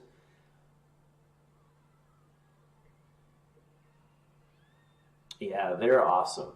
I have, those are the ones in the video are the short ones. I also have taller ones that I use for dips and really incline push-ups, anything like that, or even inverted rows for back. But this type of stuff is really easy to do at home. I use those parallel bars all the time. And this is an awesome core workout and upper body workout too, because as you get farther down in, you know, uneven N holds, L holds. No, you're not wrong. Core is the foundation. That's where your strength comes from. Strengthening your core will help you in everything. And all other exercises you do, whether it's strength training, cardiovascular sports, core work is very important. And me personally, when I was at the gym more and using weights, I found that I neglected doing ab work and that kind of thing. And that's my own problem. It's just, I'm not saying that training with weights and barbells and stuff is bad or anything. No, it can be great. But me personally, I found that when I started calisthenics, I put a lot more importance into core work. And it was just a way of training that was really good for me, and I liked it. So I didn't avoid core work. But yeah, I think the abs, depending on what you do, like this video, let me make that a little bit bigger. I really like hanging leg raise variations, kind of like these in the video. So that's the kind of core work I really enjoy. So I like being at a calisthenics park or somewhere where there's the pull-up bars, so I can do this kind of thing. But where I was going with that, it's depending on the core work that you're doing. You might be able to do it at least 3-4 times a week. Oh, perfect. There you go. If you have one of these, I love this place. I love training here. And if I'm not training at home, I'm in Canada, so the winters are very cold. So I don't train outdoors in the winter. But in the video, that place is where I do most of my training. So this type of core work can be a little more difficult, so you might need more time to recover.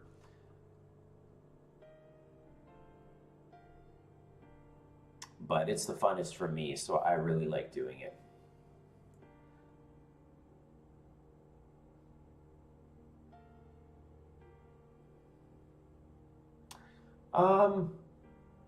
Right now, for me,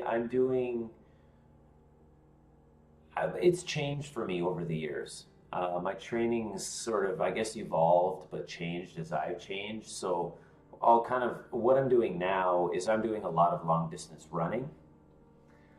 So that's cut into, I guess running is calisthenics technically, but it's cut into a lot of the traditional strength training that I've done. So with me now for strength training, I'm probably about 3 times a week.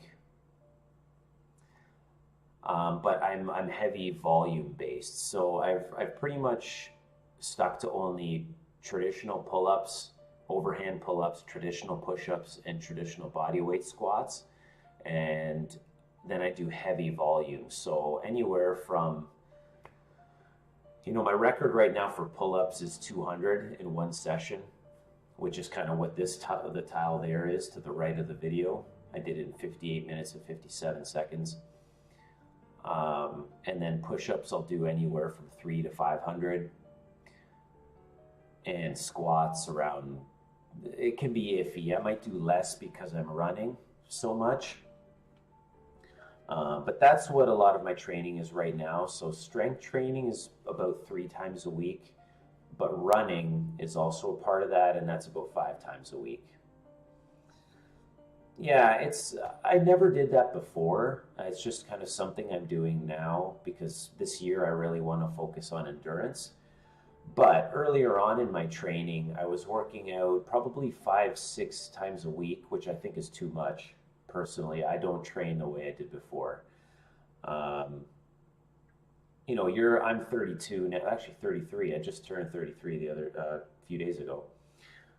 But you're young, I'm sure you've got a ton of energy and recovery and all that kind of stuff. So back when I was younger, like I said, I worked out 5-6 days a week. And then when I wasn't training calisthenics at that age, I started training calisthenics at about 22. And I would pick usually 3 different sections of my body, or like different types of, so I would say I'd pick push-ups, and then I would pick squats, and then maybe hanging, like dead hangs, just hanging off of a bar. And then, and then I would pick those three and then find the progressions that I needed to work on within those three, and then I would do, 3 to 5 sets within each. I have in the past. I never really did for any extended period of time. I'm not a huge fan of really any supplements, other than maybe I follow a ketogenic lifestyle, so other than maybe exogenous ketones, but even then I don't really consume them all the time. But in the past, yeah, definitely, I've tried different protein powders. Whey protein never sat well with my stomach, so I avoided those. There's some of the vegan proteins, like pea protein and that kind of thing, sat better in my stomach, and that didn't really bother me. But I personally think that most people, especially within the strength training fitness world, consume too much protein. So I just get around 100 to 120 grams a day, and that's it. And that's been great for me for a long time. So it's essentially high fat, moderate protein, very low carbohydrate.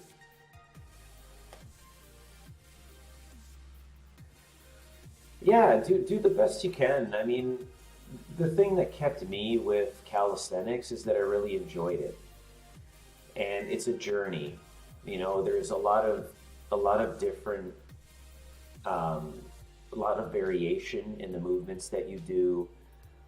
There's a lot of ways to improve. I love the idea of being able to move my own body weight, to gain flexibility. It's really healthy for the joints, and it just made me feel good, and that's why I've stuck with it. And there's really a lot to learn with it as well. A lot of variations, a lot of progression potential. So it was really good for me because I like training that way. I like yoga a lot. But at the very base, I hope you really enjoy it.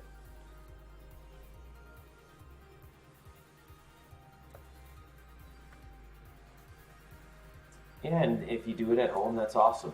Any activity is, I would say, almost always better than none. I don't really know. I mean, a good place, I don't really know your body type or how much exercise you do, so I can't really speak to exactly telling you how much protein would be best for you. A general guideline that I personally followed previously, when I was more on a traditional diet, was I did 1 pound or 1 gram of protein per pound of body weight. It's kind of like 0.8 to 1 gram of protein per pound of body weight. So I guess you probably likely use kilos or kilograms. So if you can convert that to pounds, and then that's a guideline that I used previously. I don't anymore. Like I said, I think that most people eat too much protein.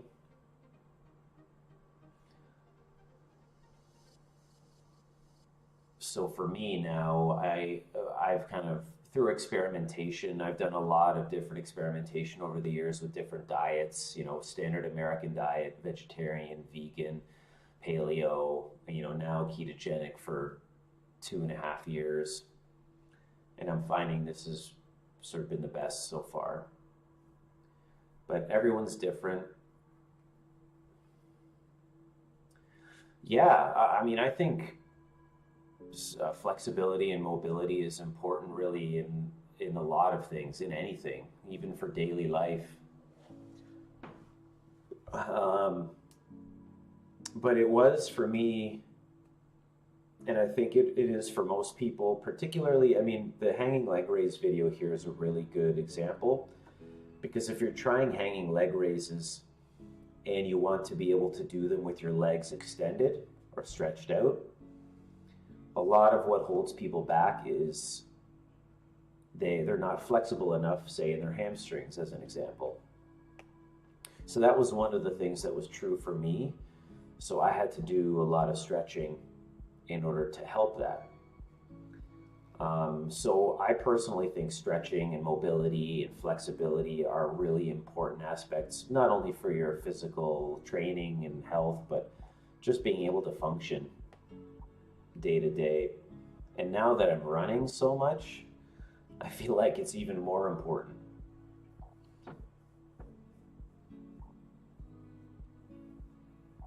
In the past 2 months, I've probably put in 200 hours of stretching. Just to, because I'm still fairly new to running, so just to kind of counterbalance all of the running that I'm doing and to help get my body accustomed to it and for my recovery and that kind of thing.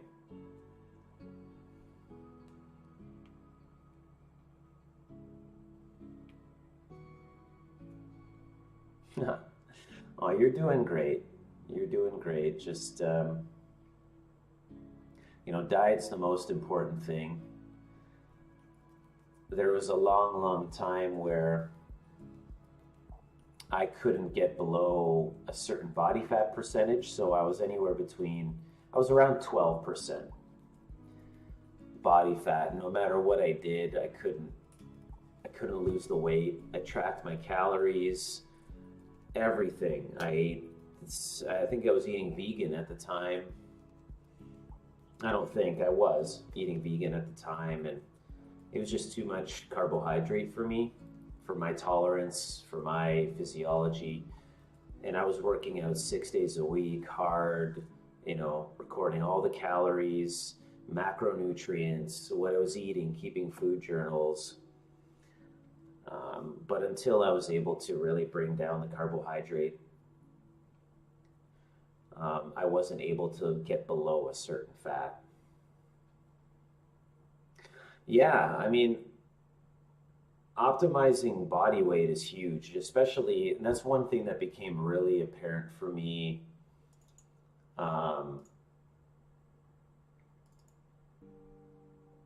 in my muscle up training, because at the end of this video, I put an optimized body composition.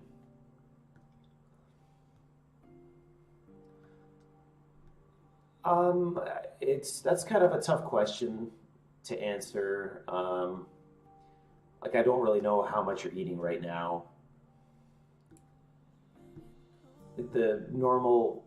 I can only speak for myself and my experience. So for me, I actually ate less. Now I eat less protein than I did before and much fewer carbohydrates.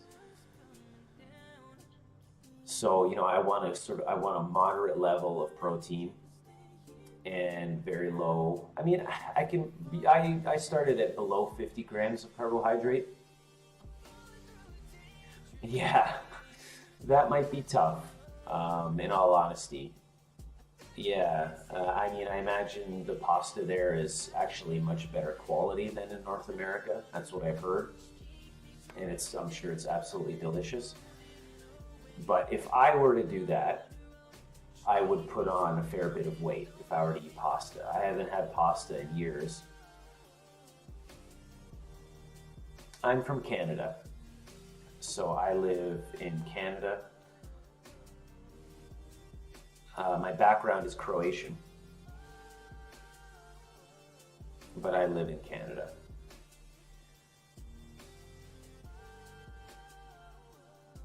So my roots are right across the Adriatic.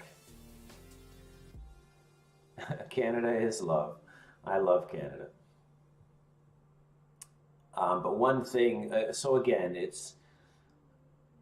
the way I approached it and what was effective for me was reducing carbohydrates drastically. So I started with below 50, and I'd probably say I'm at around that now, where I eat 50 grams or below of carbohydrates. No bread, no pastas, but I'll eat, leafy greens or vegetables, cruciferous vegetables and things like that, but no, really not much of any starches or breads or anything like that. And then that helped me lose, it was about 17 pounds, or I guess 8 kilos of body fat. And I've maintained that weight. I'm 176 pounds, or about 80 kilos right now.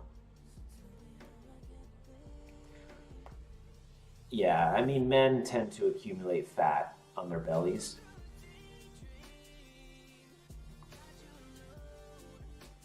But I would suspect that if you did reduce the amount of pasta and breads and that kind of thing, that it would help you lose maybe a little bit more weight.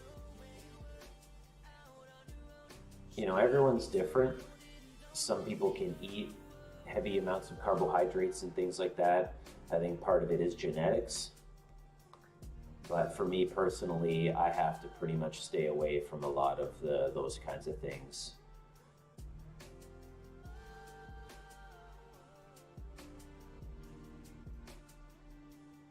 Well, you get great carbohydrates from vegetables, leafy greens, broccoli, also green beans, cauliflower, things like that. So cruciferous vegetables, they're called, or any sort of green leaf. I eat sweet potatoes maybe once or twice a week, usually after a workout.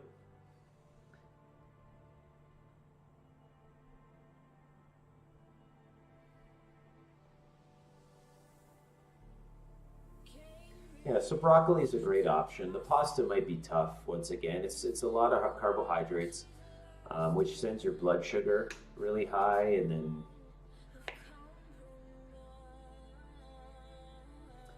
whole wheat pasta. It does have a lower glycemic index and maybe a slower spike in blood sugar, but your blood sugar is still going to go up. And that's really the key to being able to burn your fat, is your insulin level. So, I'm not sure if you eat meat, but something like a steak or prosciutto, or a lamb chop or something like that with the broccoli instead of the pasta, that might do a lot for you.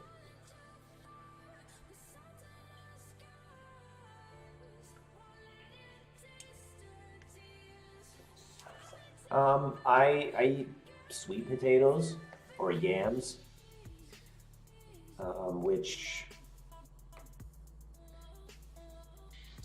from what I've seen on the internet, and again, I'm not an expert when it comes to potatoes, but maybe they're a bit more tolerable for people.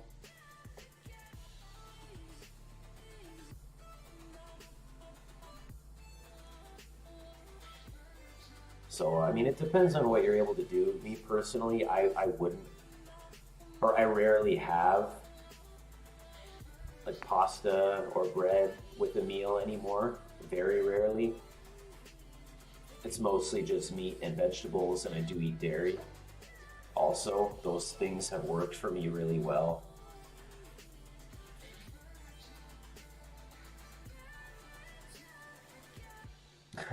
I know. And your metabolism's probably still pretty high too in those kinds of things.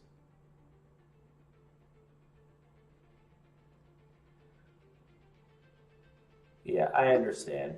I mean, it's a tough thing to change too, especially at a young age. If your parents are still making your dinner, and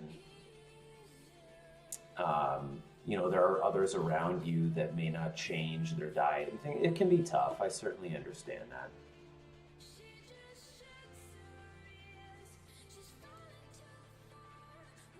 And I'm sure you're still growing too, so.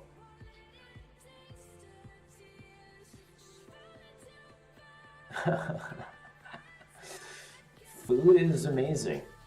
I eat plenty of it. I just put my calorie focus into fat. And then food is love. Canada's love. Food is love. Like almonds. There's only a couple left, but I'm eating raw almonds right now. That's another good food. Maybe have one handful or a couple handfuls a day.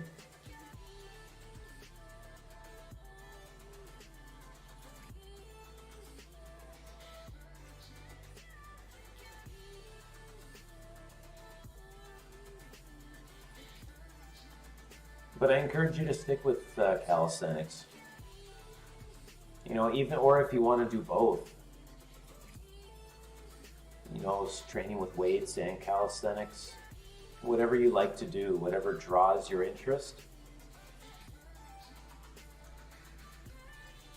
So either way, there's a lot to learn that you can incorporate into your training.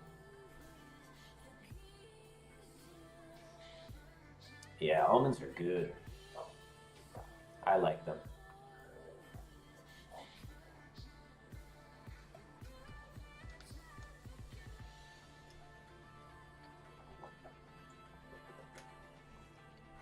And drink lots of water too.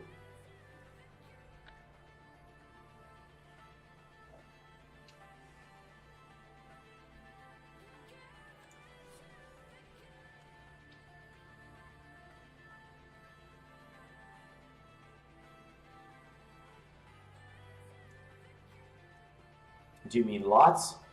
Like LOTS? Yeah, I think I figured out what you meant.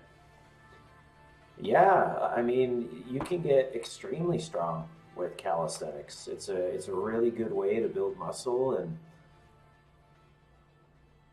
like, I mean, I've over the past almost, yep, I know Chris Heria. He used to be part of, and I think he still is actually part of the Bar Stars. But he does his own thing now, so I'm not quite sure if he's still with Bar Stars or not. But like a lot of those guys early on in my calisthenics training career, I followed, you know, Alan Danny Cavadlo, the Bar Stars guys, you know, like Chris Heria. Yeah, what was his name? Hannibal. Some of those guys are super, super strong. And I really liked it. I followed a lot of the stuff that they did, the videos they released, and then over the years I kind of carved my own path, and through just growing up and experience and that kind of thing. I don't really follow a lot of that stuff anymore, just because I built my own ways of doing things, and certainly still open to learning. I don't want to imply that I'm not, but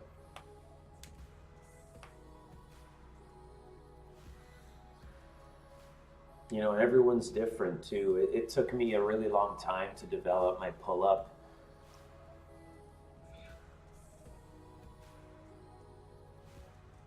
I just had long arms, I was heavy.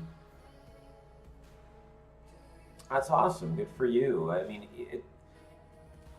a lot of the time, like I don't have them here right now, but I have a yoga mat right behind me here, and I also have one of my parallel bars, and you know, as I'm doing housework or something, I'll just drop and do 20 push-ups, or just kind of get into a handstand on the wall there, and I'll do some handstand push-ups, and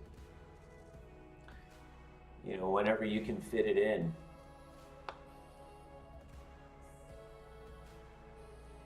But I think the idea, the message that I want to to relay is that you can get very, very strong with calisthenics. There's a lot to learn if you know how to change the workouts to make them more difficult.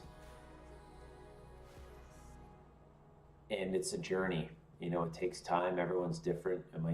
You might be really good with push-ups, but have a more difficult time with pull-ups. You know, for me, push-ups and squats, like pistol squats and that kind of thing.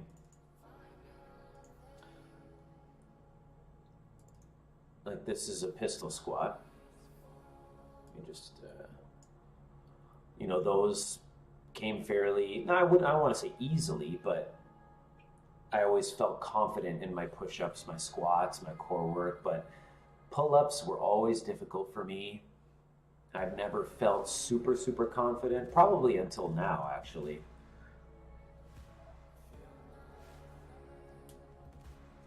Yeah, do it. And then I'm not sure if convict conditioning was translated into Italian. I know it's been translated into a lot of languages, so it probably has been, but if you're able to find that book, you know, at a library, or if you're able to afford buying it or something like that, it's really good, and it's what got me started.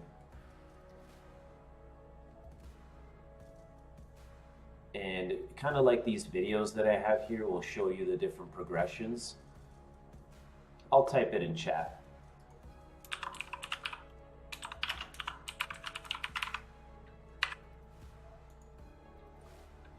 And it's by Paul Wade.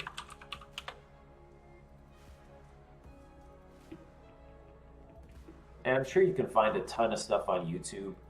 Like I said, my YouTube page has a lot of calisthenics related material that you can, you know, that's hopefully helpful. And there's also a Convict Conditioning 2. There's a sequel.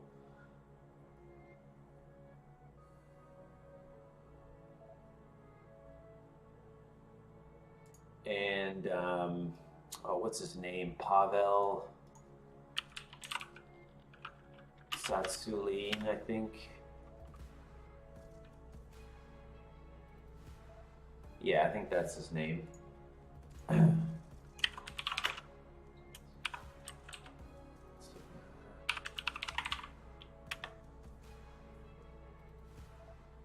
He's done a lot of really cool work around, you know, kettlebells. His book called The Naked Warrior is a lot of calisthenics type stuff. So I'd recommend checking maybe his work out. Yeah, so this video here is a pistol squat sequence. So it's actually a pistol squat, a shrimp squat. With the leg behind me there, that's a shrimp squat. With a transition back to pistol squat. So that's a sequence that I just kind of made up one day, and that I do every now and then just to test how I'm doing with my pistol squats. I just try for slower, more controlled movements. My breathing, you know, I try to maintain control at every single point in the squats, just because that tells me that I'm getting stronger.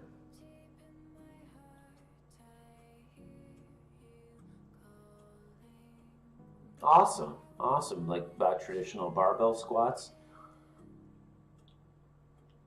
You sound like you've got already got a pretty good base in your training, which is great.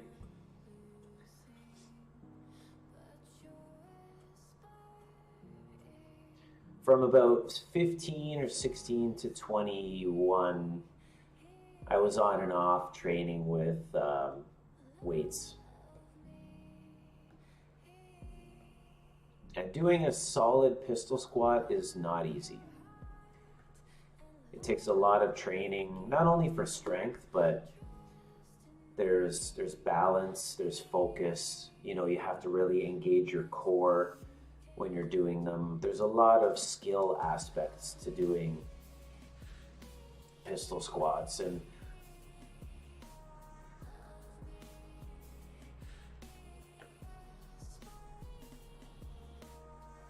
great. Yeah, I mean, it's, you know what, it's worth trying. The more you can learn about it, I mean, even if it's not something that you dedicate all of your time to, it will improve your training in some way.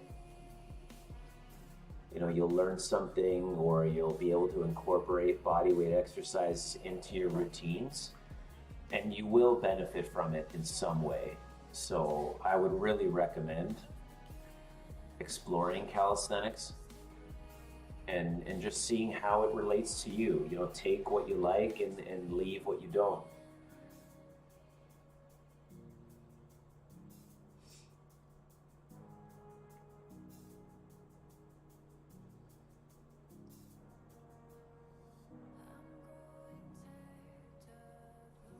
I can, yeah. I don't have any videos on it. I can do sort of like the horizontal flag only for, I mean, I haven't trained it in a little while. But I'll see if I can, I'm sure I have an image somewhere.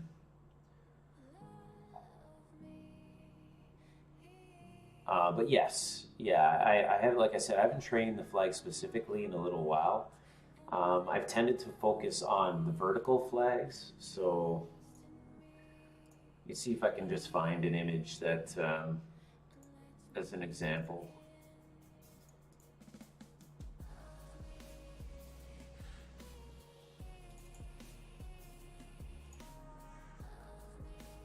Whoa, too big.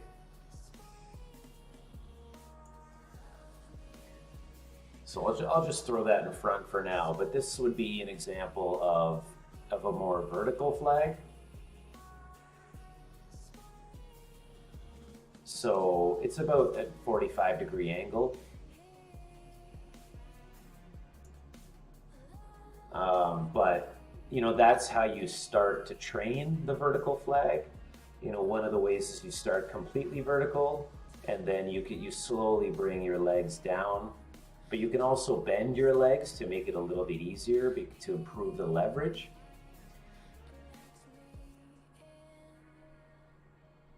But that's an example of a vertical flag.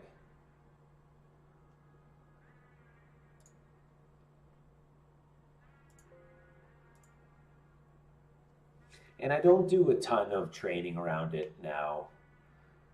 I probably will in the spring, summer. It's not something that I really want to lose. I love being able to do them, and they're fun and they're really cool.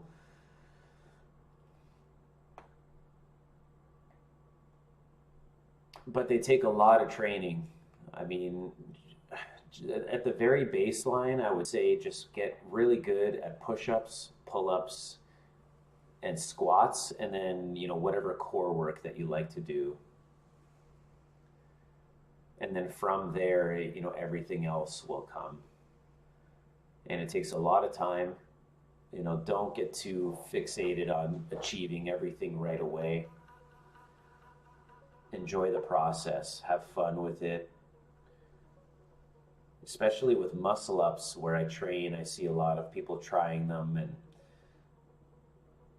you know, and they're chicken winging, their one arm is going over the bar first, and they're having a lot of trouble. And I just say, you know, don't worry about it too much. Just kind of make it a bit easier and do all the things that will help you build up to a muscle up. Because you don't want to do things incorrectly and injure yourself, or, you know, you can also develop really bad habits in your technique, and that over time will limit you in what you can achieve. So just have fun with it. Learn about the different progressions and how to change what you're doing in order to make an exercise harder or easier.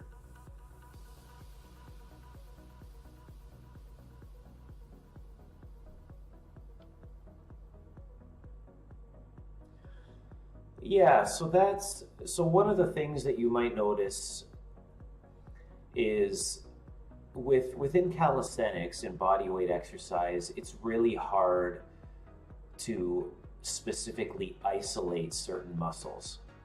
So if you're at the gym and you're doing, say, a dumbbell bicep curl, I mean, I don't think there's anything, I don't think there's true isolation, but if say you're doing a bicep curl, you're really isolating your bicep muscle. But with calisthenics, a lot of your body is working together.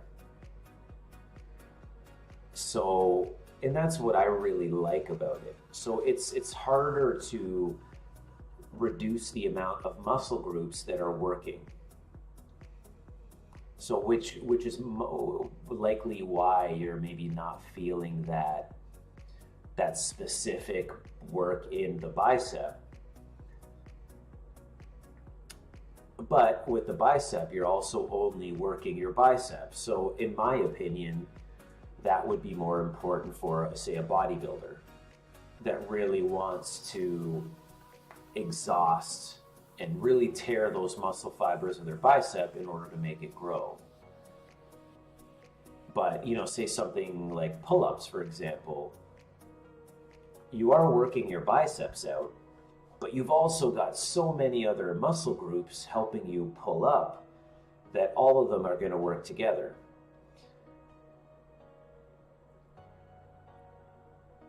So just because you don't necessarily feel that burn or blood flow in a specific area, you know, don't think that you're losing out or you're not working out, or it's just you're a lot of the time with calisthenics, you're spreading a lot of the work among more muscle groups.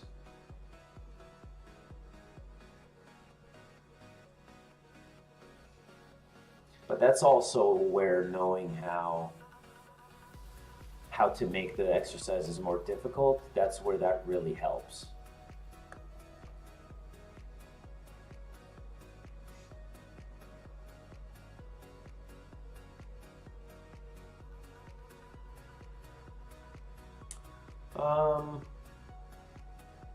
Exercise that you have to bring your legs. So it sounds like a core exercise. Is it kind of like the video that I showed before?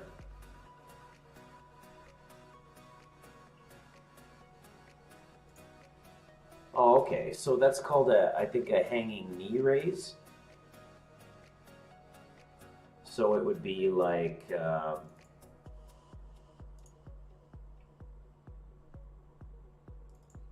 I'll put the core video back up. Yeah, so in this with the hanging knee raise, it's likely like that, but in this video, I'm not bringing it all the way to my head.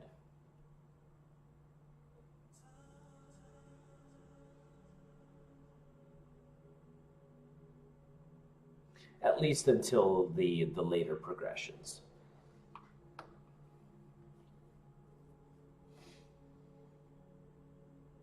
And one of the things that I really emphasize when doing hanging leg raise variations is that you're able to really keep your upper body stable and your arms aren't bent. Because what a lot of people do if they aren't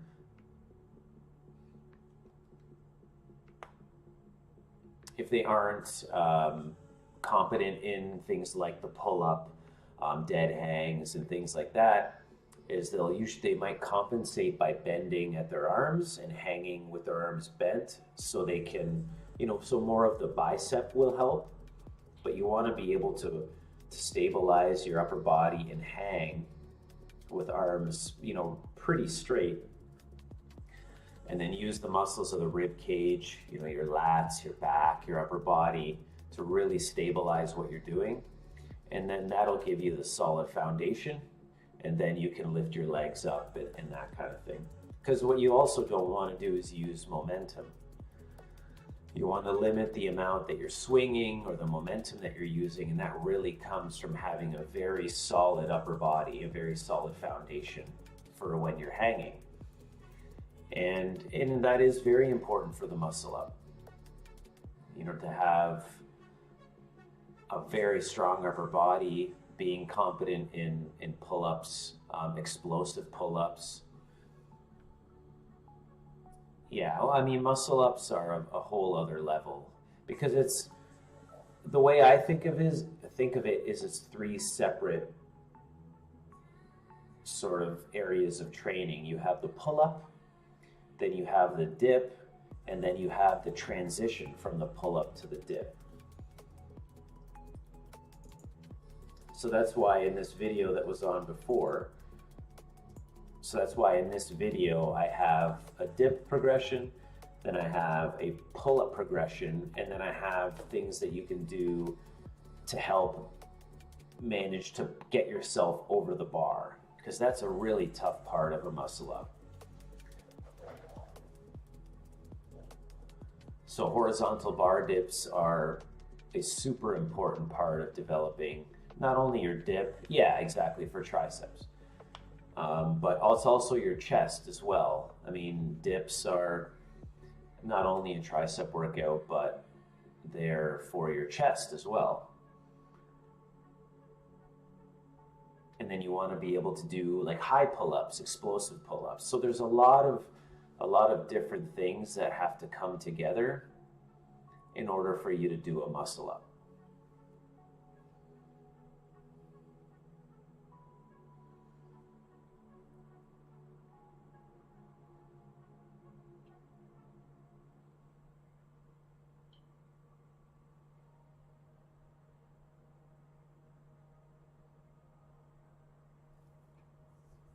Negatives can help for sure, and that's something that I used in this video too for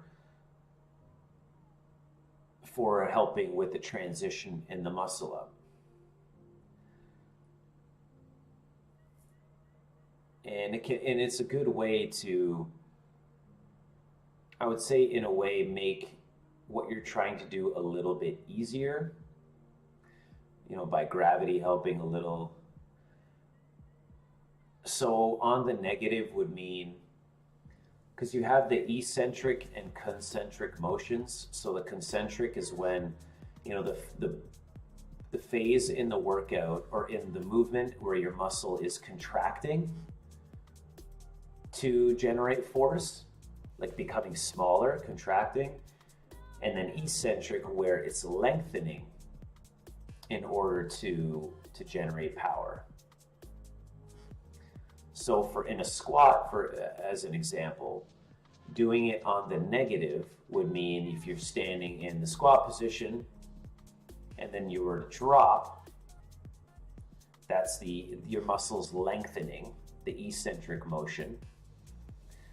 And then, you know, you would drop to your legs, your hamstrings parallel to the ground, and then you would let go of the bar. And then you would reload, pick up the bar again, and then drop to parallel, and then let go of the bar. So that's an example of a negative.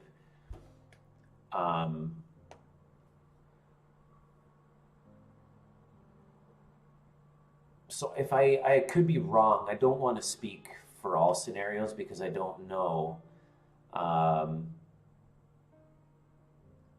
But I would think it's a lot of the time where the muscle's lengthening, and then you kind of just let gravity do its work. So in a pull-up, for example, if you were to kind of step up on a platform, a chair, or something like that, and then start with your chin over the bar, and then just do your best to drop slowly, that would be using the negative.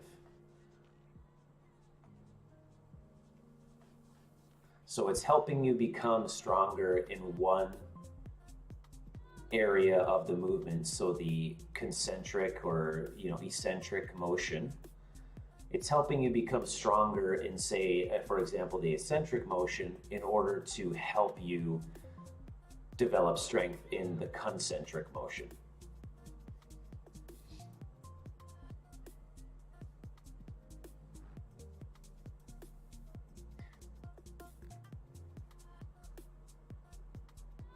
Yeah, like one of the, see this part here in the video, I use the negative of the horizontal bar grip, bar dip, sorry. And that really just was there to help ease myself into that the transition phase of the muscle up.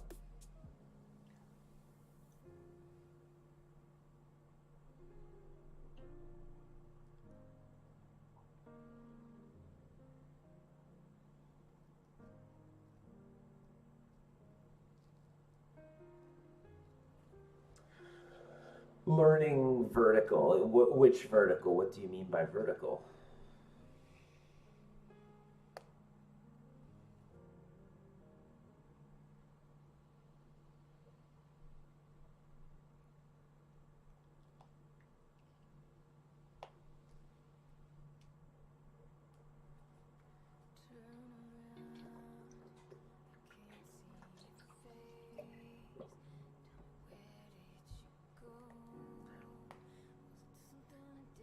Oh, okay, yes. Yeah, handstands are awesome. I love doing handstands. And yoga, you might hear them called inversions. That's kind of things like the crow stand or crow pose.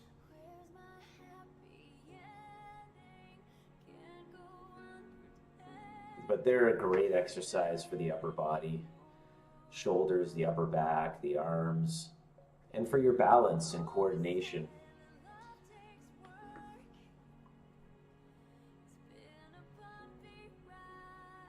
That's awesome, and that's a good way to break it down. Because the essence of progressive calisthenics, and I call it progressive calisthenics instead of just calisthenics for a reason, is because the idea is to break it into pieces that are manageable, that you can do in order to work up and get better and then be able to achieve more difficult variations. So the really important thing is knowing how to do that. Because if I, for example, I can do a normal push-up, and then I want to be able to do a one-arm push-up. And if I'm someone that doesn't know a lot about strength training or calisthenics, I would have absolutely no idea how to get to the one-arm push-up, and might do things that are too much or might injure me, or wouldn't train both arms equally or anything like that.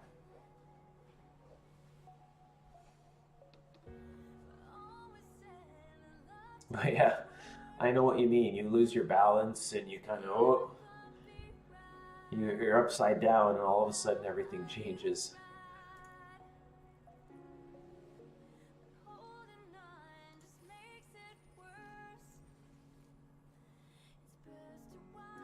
But progressive calisthenics and calisthenics is a lot of fun. You can find a lot of really cool material on the internet too.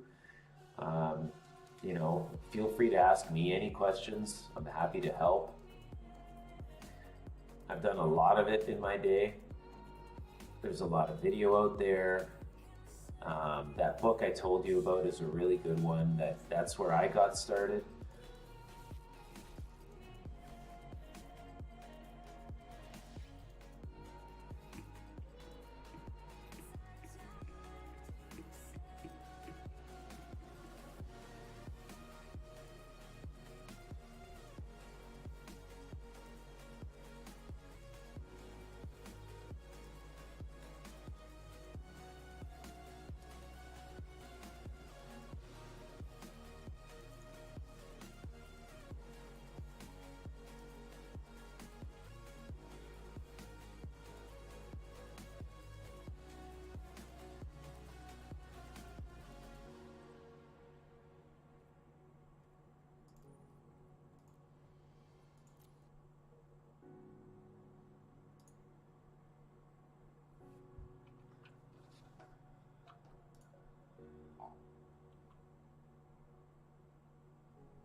Consecutively, like one after another, I can do about 5 or 6.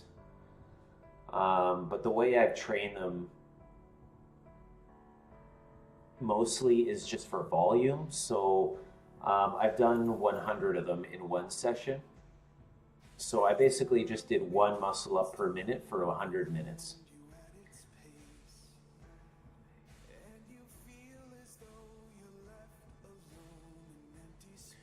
And that's I really like that way of training muscle ups because it's a very difficult movement.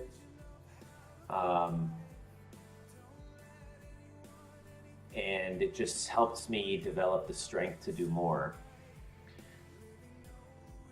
Hey, 100 muscle ups in 5 years is still a heck of a lot more than 95% of the population is going to do, so be proud of that.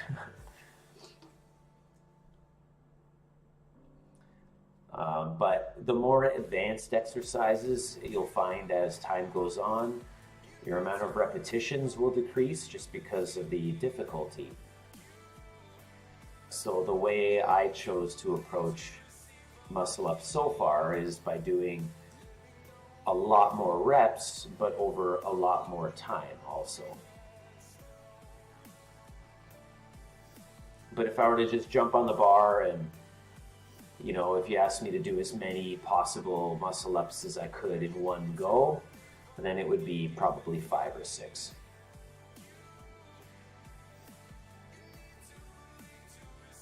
Which is fine for me. My emphasis on the amount of repetitions I do has decreased a lot over the years. I don't worry about that so much anymore.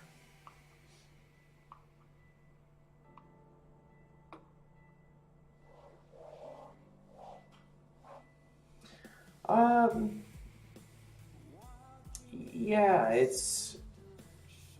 Let me think about that.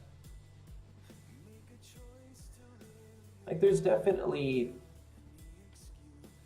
power aspect to it.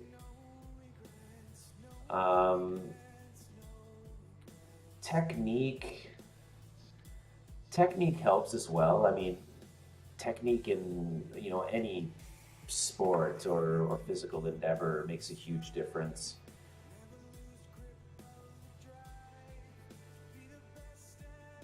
And efficiency too. I mean, technique makes you, really good technique makes you more efficient. So I would agree with that.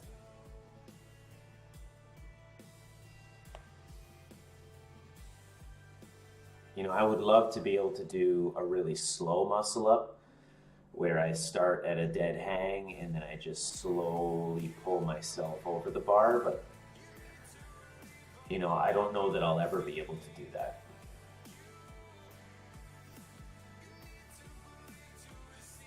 It is 12:19 p.m. What would it be in Italy? 6 o'clock p.m. or 6:19, something like that, 6:20? Because I know when I've been to Croatia, it's 6 hours ahead.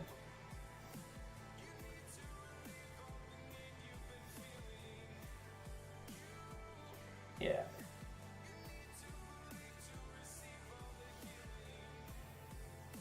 I would love to visit Italy.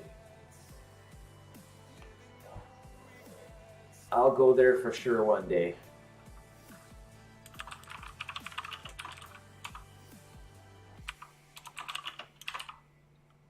I haven't been to Italy, no.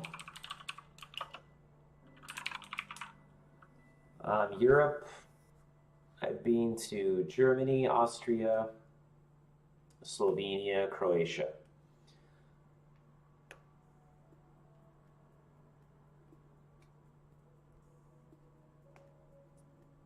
But Italy is definitely on the list.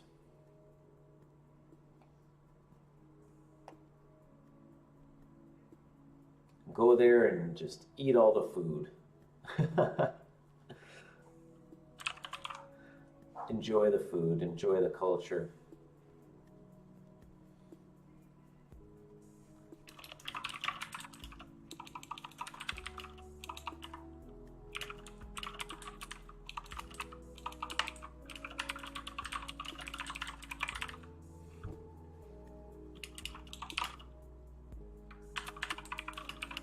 Oh yeah. There are very few things better than pizza.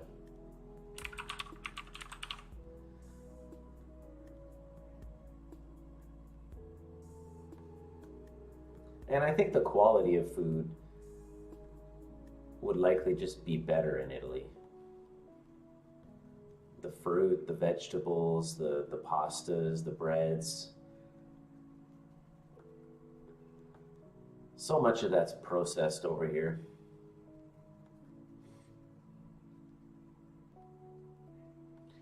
Processed garbage.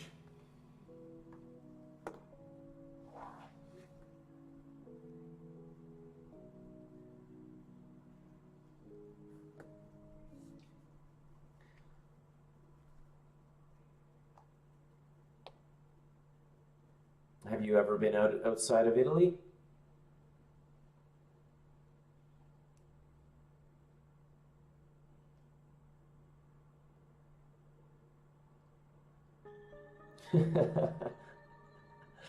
I know. I'll have to gain. I'll have gained all this weight, and then I'll have to do 500 muscle ups to burn it off.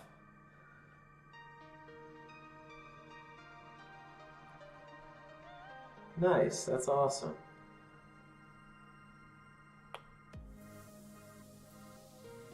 Oh, very cool. I like New York. I think that's what you mean, right? New York City? New York, New York? I've been there 3 times and had a lot of fun each time. Yeah. You'll need to pay more for the additional weight.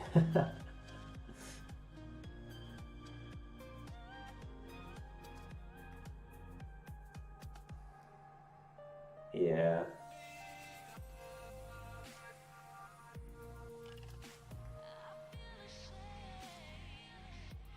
Oh, your English is great. You're doing well. Your English is a lot better than my Italian. I have no Italian. I can speak Croatian, but I can't speak Italian. Oh, that's okay. You're doing great.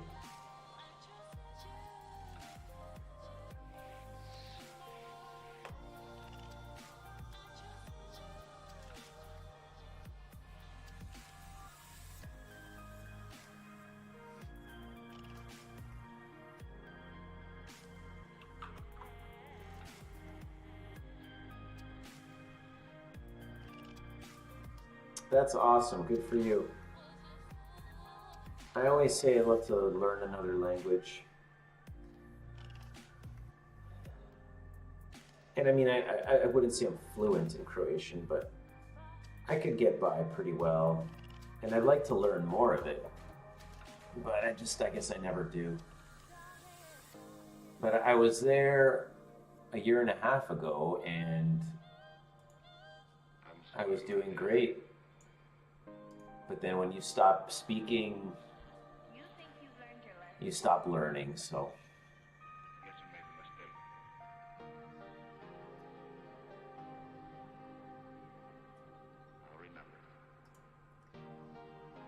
Would New York City be your first time in North America?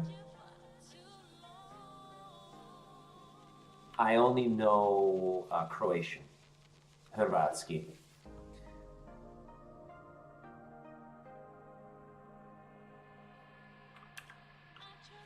We also learned French in Canada, but I gave up on that very quickly. Awesome. Well, if you do go, enjoy it. But I'm sure I'll talk to you again before then, but still.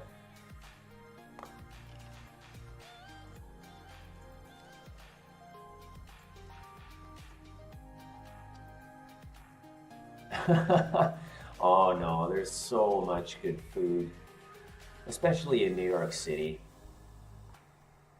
You can find some amazing restaurants and that kind of thing, depending on the food you like. You can find everything now.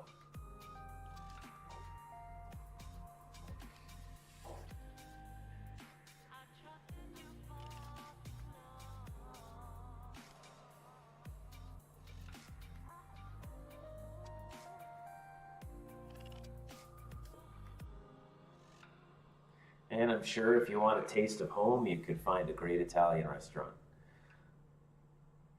I'm sure it wouldn't be quite like home, but maybe close enough. Skipping is great. You put one foot in front of the other, and then you hop about. It's like running, only fun. On Spotify Premium, you get unlimited skips. That means no more being limited. Of course, my pleasure, friend. Thank you for stopping in and saying hello. Hopefully I'll see you around again sometime soon, but good luck in your calisthenics training. And if you have any questions, just let me know. I'm happy to help. Have a great dinner and a good night.